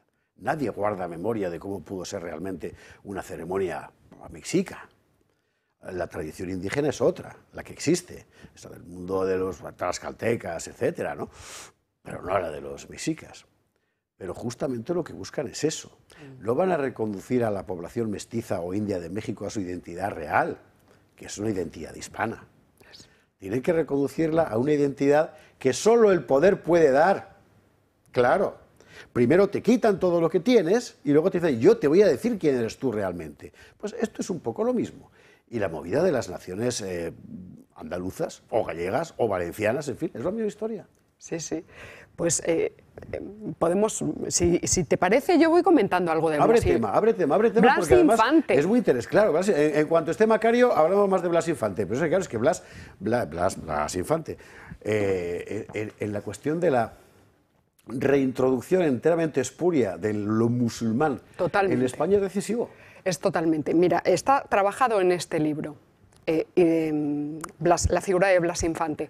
En el libro hay dos capítulos, que uno es cuando el Islam no preocupaba y el siguiente capítulo es cuando el Islam empieza a preocupar, porque efectivamente a nivel geopolítico el Islam no preocupaba en el siglo XIX, no preocupaba en aquellas épocas, entre otras cosas porque no se había descubierto el petróleo y por tanto, bueno, pues aquellas comunidades sobrevivían como buenamente podían.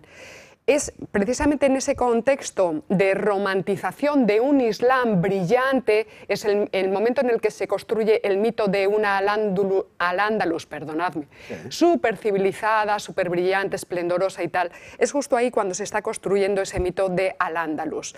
Y ahí surge Blas Infante, que ahora mismo es reconocido como el padre de la patria andaluza, que la propia Junta de Andalucía, porque este señor pronunció la Sajada. La Sajada, muy cerquita de Marruecos, es uno de los quintos pilares del Islam. La pronuncia allí, él se cambia su nombre, en fin, y él va a postular una especie de nacionalismo andaluz muy particular. ¿Por qué es particular el andalucismo de Blas Infante? Porque él no es un nacionalismo separatista, sino que es un nacionalismo, ya estaban por ahí vivitos y coleando los nacionalismos catalanes y vascos, sí, sí. El de Blas Infante es un nacionalismo unificador de una España islamizada. ¿Por qué? Porque él va a argumentarlo de la siguiente manera. La esencia de Andalucía es el Islam, es Al-Ándalus. Andalucía es la esencia de España. Por tanto, si España quiere recuperar su esencia, lo que tiene que hacer es recuperar el esplendor del Islam. Es decir, él está apelando políticamente, porque funda su propio partido, en fin, minoritario en aquella época, pero ahora con mucha peso es el padre de la patria andaluza, en bueno, teoría. Sí, así lo han proclamado como tal, efectivamente. Moreno Bonilla reconoce como padre político a Blas Infante. Todo lo que vemos, todos los símbolos de la Junta de Andalucía son creación de Blas Infante, de este entorno. La bandera verde y blanca, que si no me equivoco ahora mismo me baila un poquito, pero creo que es de tradición almohade. Y lo que está él diciendo es: tenemos que volver a reunificar a través del Islam los territorios separados por el estrecho, pero islamizando España, para que España recupere su esencia natural. Entonces, ojo con esto, porque proclamar a Blas Infante como padre de la muy católica Andalucía, que Andalucía es un producto español y cristiano, específicamente católico, es decir, es un producto que podríamos decir de Europa y de Occidente, bueno, pues esto es justo la destrucción de esa España. Es la creación, como tú bien has dicho, de un pasado glorificado y mitificado absolutamente, que es un al-Ándalus brillante, que no existe realmente. Claro, realmente. Es muy interesante. Hay una conferencia de Serafín Fanjul, sí. Hay otra que mía, pero bueno, la de Serafín Fanjul es insuperable, que la cuento en YouTube, sobre lo que es la realidad de Al-Ándalus, que tuvo ciertamente momentos espectaculares, sí. Y tuvo ciertamente momentos horrorosos, como todas las civilizaciones, pero en todo caso no es la sustancia, la cepa de lo español. De hecho, los musulmanes jamás llamaron España, España. Todo el mundo la llamó España, menos los musulmanes, que le pusieron otro nombre. Y hay, por cierto, un estudio de la Universidad de Santiago. Quiero recordar que era con Oxford. Es que nunca me acuerdo si era Oxford o Cambridge, pero bueno, sé que reman, ¿vale? Pero es muy interesante sobre la genética de la reconquista. Igual era de Orio. Igual era de Orio. No, pero era en inglés seguro. Bueno, lo encuentra usted en internet entero, ¿eh? O sea, además está disponible. Menos una parte de Portugal porque no pagaron el estudio, pero el resto de la península está, la genética de los españoles. Y ves que sigue exactamente las líneas verticales de la repoblación en la Reconquista. Es un estudio que se ha hecho pues, comparando haplotipos, que son las características genéticas que tienden a heredarse juntas. Y ves el mapa y dices, bueno, que efectivamente España es esto. O sea, el andalucismo, el arabismo, mejor dicho, es un elemento de carácter fundamentalmente folclórico que aparece entre finales del XIX y principios del XX, dentro de la ola del casticismo, buscando una identidad nacional. Es todo la Carmen de Bizet, ¿sabe usted? O sea, que tampoco es ahí pues el estilo de Mudéjar, es bonito, pero es folclore, no es una realidad. Y mire usted por dónde, a base de buscar estas señas de identidades para diferenciarte de la Europa no sé cuántos, terminas con la islamización. A ver si entra Macario y nos cuenta lo de Blas. Querido amigo, se llama mito fundacional. Y siempre que uno quiere crear un pueblo ficticio, crea un mito fundacional.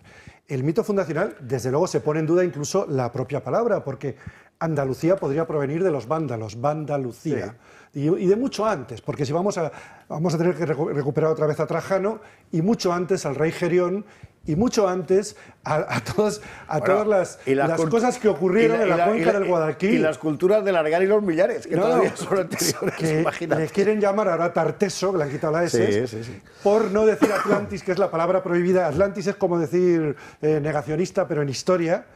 Y que vamos a escribir un libro sobre eso próximamente, pero que es muy anterior a todo esto. Muy anterior y desde luego está muy bien, pero no es tal ese mito de la islamización.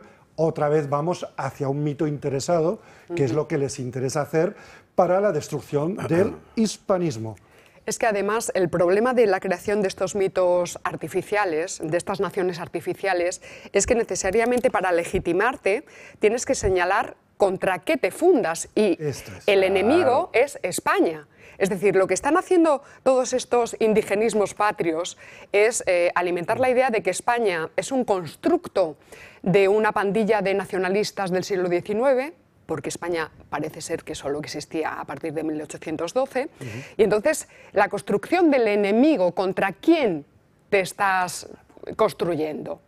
Y entonces eso es lo peligrosísimo. Hemos empezado hablando de la patria. Pues es que esto es lo que se está haciendo. Divide y vencerás. Divide la patria, que la patria, por cierto, ya lo he dicho mil veces, la patria no es un sentimiento, la patria es el territorio. Es el territorio. Entonces tú divide ese territorio con nacioncitas muy bonitas y todas, en fin, con sus super singularidades, y entonces va a haber poderes externos e internos, es decir, poderes particularistas, que se van a aprovechar de tu estupidez y de tu falta de prudencia política. ¿Y esto está en la Constitución? No, pero sí que está el cauce para que pase. Bueno, Macario, que está ya. Vámonos a la publicidad, hacemos la pausa y enseguida con Macario Valpuesta vamos a hablar de Blas Infante, hombre, y de ese neonacionalismo neoandaluz de Moreno Bonilla, que ya le vale.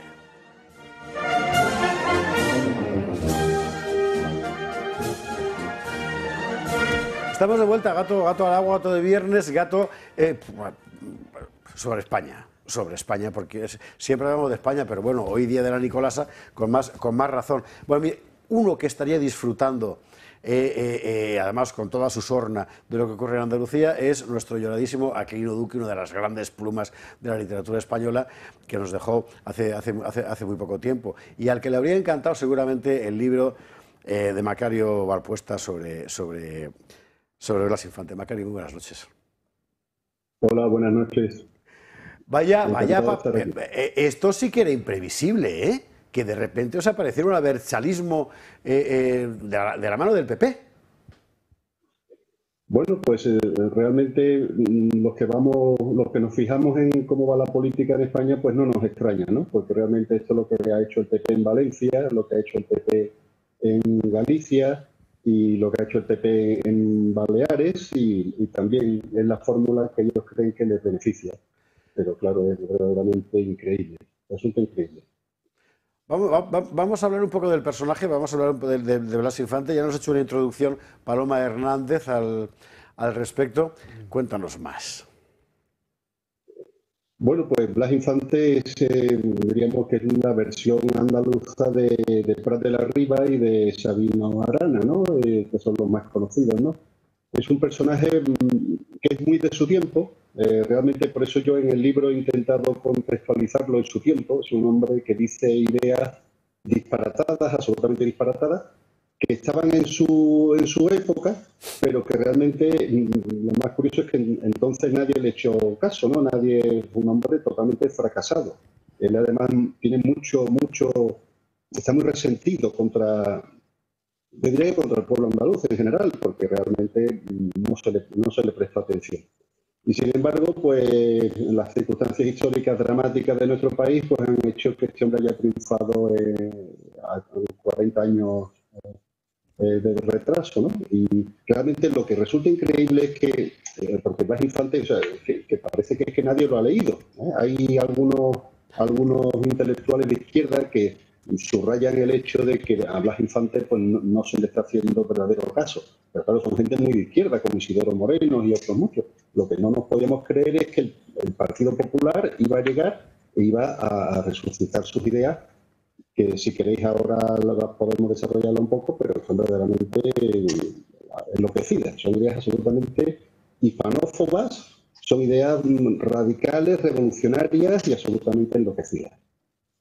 Desde tu punto de vista, ¿qué es lo que ha empujado a los gobiernos del Partido Popular a abrazar cualquier causa fragmentadora que se les ponga por delante, y en el caso concreto de Andalucía, una tan estridente como la del andalucismo musulmán de Blas Infante?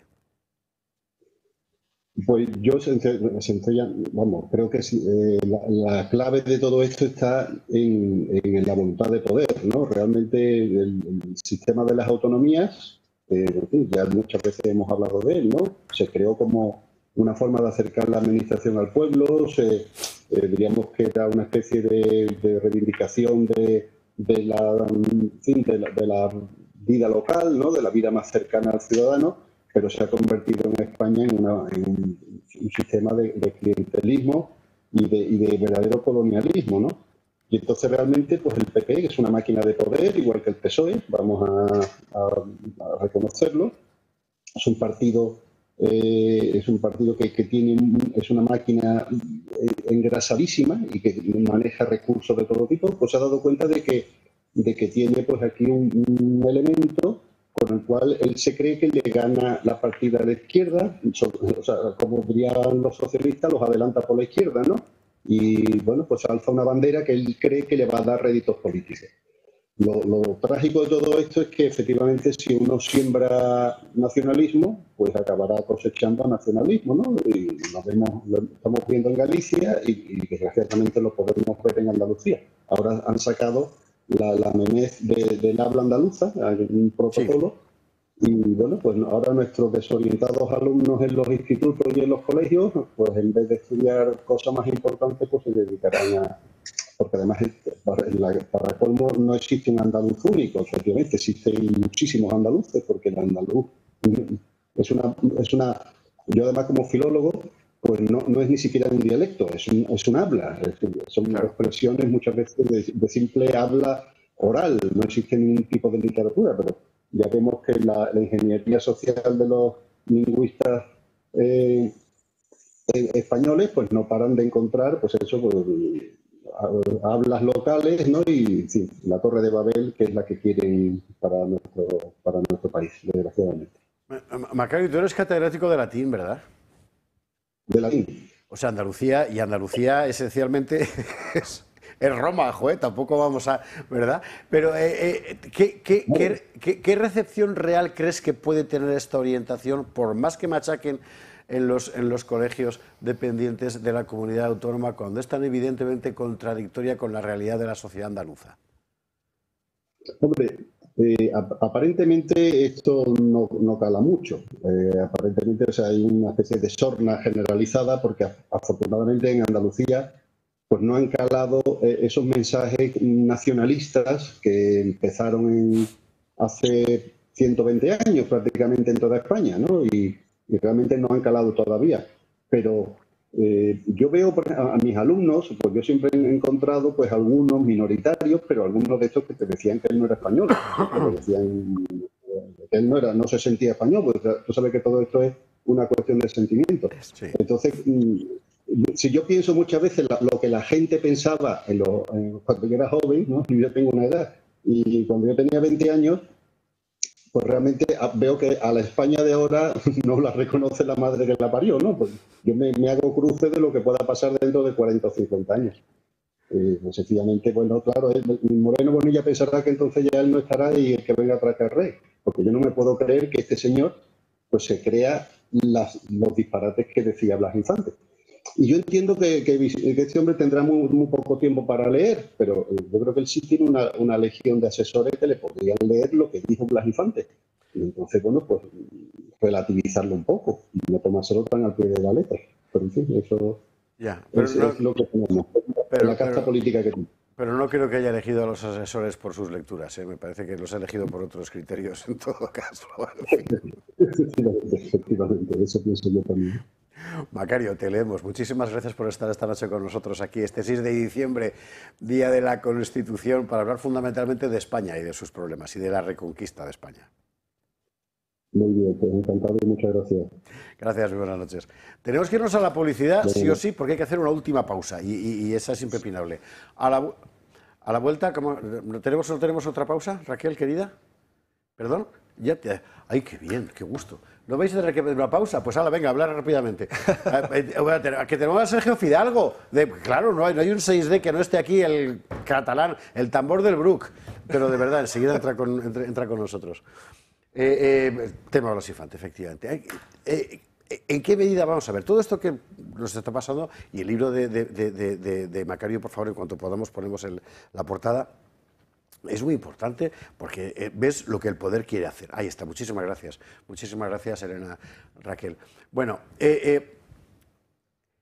pero la realidad de la cultura española, ¿cuál está siendo? O sea, usted entra en una librería cualquiera y ¿qué es lo que ve?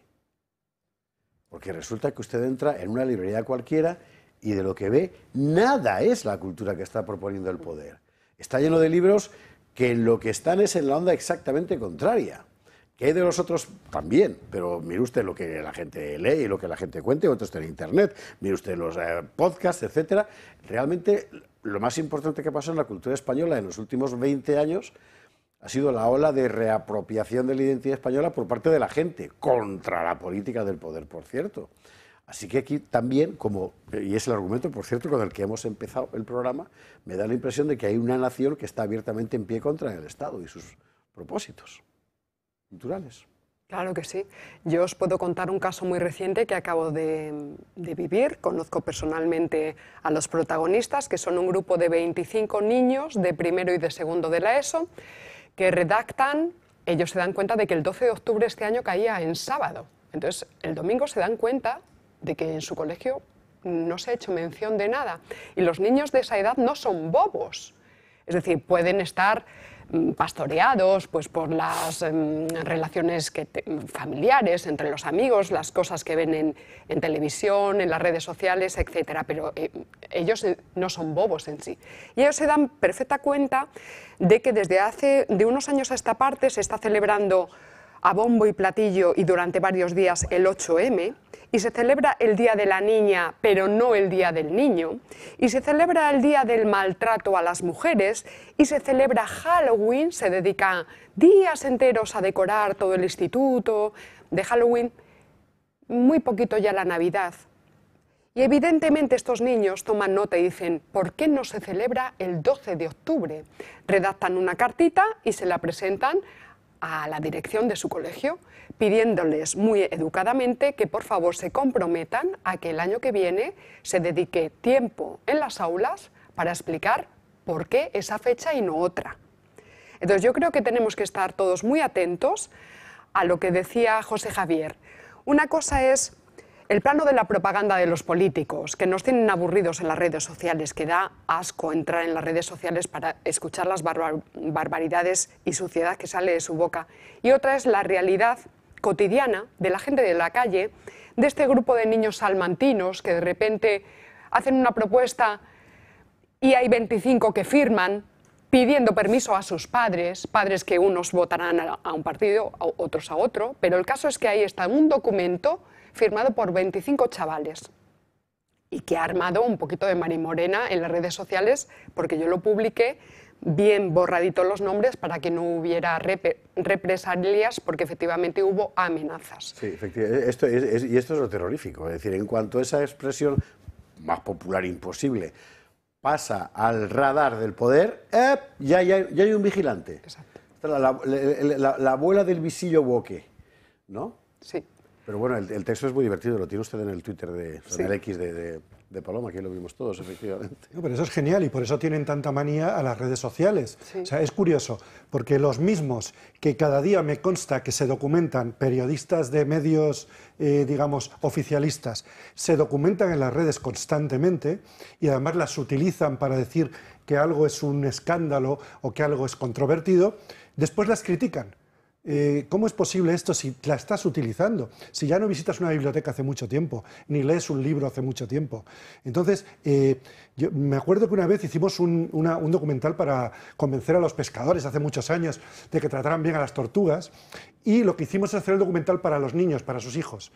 Al darle el documental a los hijos iban a los padres y le decían, oye papá, tú no harás esto, ¿verdad? Bueno, fue un auténtico éxito. Se llamaba Todos por la Mar y nos puso la voz, por cierto, Miguel Bosé gratis, que fue ahí cuando le conocí, y hay que agradecérselo porque yo era un nadie, ahora tampoco soy, pero menos todavía, y se lo pedí y puso la voz gratis.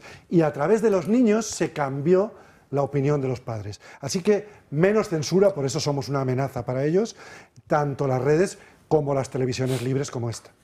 Efectivamente. No puedo estar más de acuerdo, como diría otro. Bueno, nos quedan 5 minutos de programa. Por el camino hemos hablado de todo. Se nos ha caído Pío Moa, que cuando iba a conectarse no funcionaba el altavoz. Se nos acaba de ir Sergio Fidalgo porque le ha fallado la cobertura. Yo solo le diré, generalmente a Sergio lo invitamos siempre por lo siguiente. Nosotros aquí, desde la perspectiva de un sitio como Madrid o como tantos otros en España, miramos la Constitución como algo que está evidentemente, desde mi punto de vista, muerto. Para otros, congelado. Paloma decía petrificada. Vale. Claro, cuando uno está en Tarragona o en Barcelona, resulta que eso es la última trinchera que tiene. Entonces, la sensibilidad es notablemente distinta, porque coincides efectivamente en el juicio de que han hecho un desastre, pero como encima te quiten eso, ya sí que estás perdido. Y esto también hay que tenerlo en cuenta. Por eso Sergio, todos los 6 de diciembre, entra en este programa para contarlo. Hoy no va a poder, le remitimos a su periódico, elcatalán.es, no se lo puede perder, como las cosas que hace la gente de Olsa Cataluña, etcétera, pero sí que me gustaría hablar, ya que estamos y que Sergio no va a poder hacerlo, un poco precisamente de ese asunto. Para muchos españoles, a pesar de todo, lo único que les queda es que todavía hay un texto que en principio está vigente y que les protege, y que si no fuera por eso, estarían enteramente desamparados. Es un punto de referencia, y un punto de referencia incluso en el mar, incluso si es una roca, sabes que ahí no tienes que ir, que tienes que ver hacia un lado, pero siendo no bueno, sigue siendo, efectivamente, como tú dices, lo único que tienen. Por eso hay que tener mucho cuidado cuando decimos que está muerta, porque habrá que resucitarla, habrá que mejorarla, habrá que... No sé qué habrá que hacer, pero desde luego tienes toda la razón que la gente necesita ese punto de referencia. Quizá la cuestión es si, del mismo modo que hablaba José Antonio Fuster al principio del programa, citando a Herrero de Miñón, ¿verdad?, de una mutación constitucional, es obvio que se ha producido en un sentido, ¿se puede mutar en otro sentido y el sentido inverso? Claro, yo creo que podríamos solucionarlo de esta manera. Si se mantiene la inercia actual que hemos ido acumulando en estos 40 años, desde luego el final es el acabamiento de España, porque es la definitiva fragmentación territorial y también fragmentación de la soberanía nacional. El problema es cambiar esa inercia. ¿Podemos o no podemos? Bueno, pues ahí está la potencia, poder, potencia. Tenemos potencia. Los españoles que estamos vivos ahora, con los partidos políticos que están activos ahora, para reconducir esa inercia, pues mira, esa podría ser una solución. Pero es que como yo estoy viendo constantemente por el rabillo del ojo que la inercia crece por el otro lado, es decir, yo esta semana preparando el tema del 6 de diciembre, me encontraba con unas declaraciones de Pablo Iglesias. Pablo Iglesias ya no es nada, pero sociológicamente tiene mucha potencia, Pablo Manuel Iglesias Turrión. Cuando no era partido político, Pablo Manuel acusaba a la Constitución del 78 de ser un candado. Es decir, la Constitución hay que derribarla porque era un candado, porque no admitía el derecho de autodeterminación. Por tanto, hay que romper el candado. Pero es que resulta que Pablo Iglesias, cuando entra en el gobierno, él ya no está, pero sí que están sus escisiones y toda la ideología que él ha ido vomitando por allí, da la vuelta al discurso y dice, no, es que precisamente la Constitución del 78 ya no es el problema, sino que es la única salvación contra la extrema derecha. Y este discurso absolutamente bobalicón, para subnormales, permitidme que lo diga de esta manera, sin embargo tiene mucho calado. Entonces, vamos a dejarlo quizá así. Si mantenemos esta inercia, fatal, porque es la disolución de España. Si somos capaces de reconducirla, pues ya veremos, está por ver, el futuro no está escrito. Quiero decir, vamos a mantener todavía una visión optimista o algo esperanzadora. Vamos a ver qué pasa. ¿Quién se lleva ese gato al agua? Eso. Tenía preparado Fernando aquí el cierre adecuado. Bueno, en todo caso hay un trabajo enorme por hacer y la Constitución no puede servir de parapeto para no hacerlo, que ha sido la tendencia clásica de la derecha durante todos estos años. Ahí está la Constitución para protegernos. No es verdad. Al final la Constitución es Cándido Conde Pumpido con su cara de troll de David el Gnomo. O sea, no. No, es cosa de usted. Y si algo queda claro en estas últimas semanas es que a lo mejor el pueblo no salva al pueblo, pero existe. Eso. Y efectivamente el patriotismo sí salva al pueblo. Y esa patria está antes y estará después de la Constitución.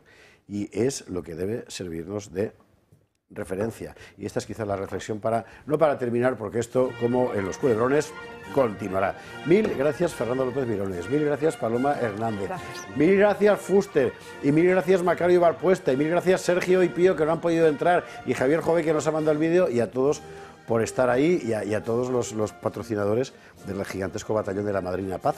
Desde aquí, para todos, un beso. Nos vemos el lunes.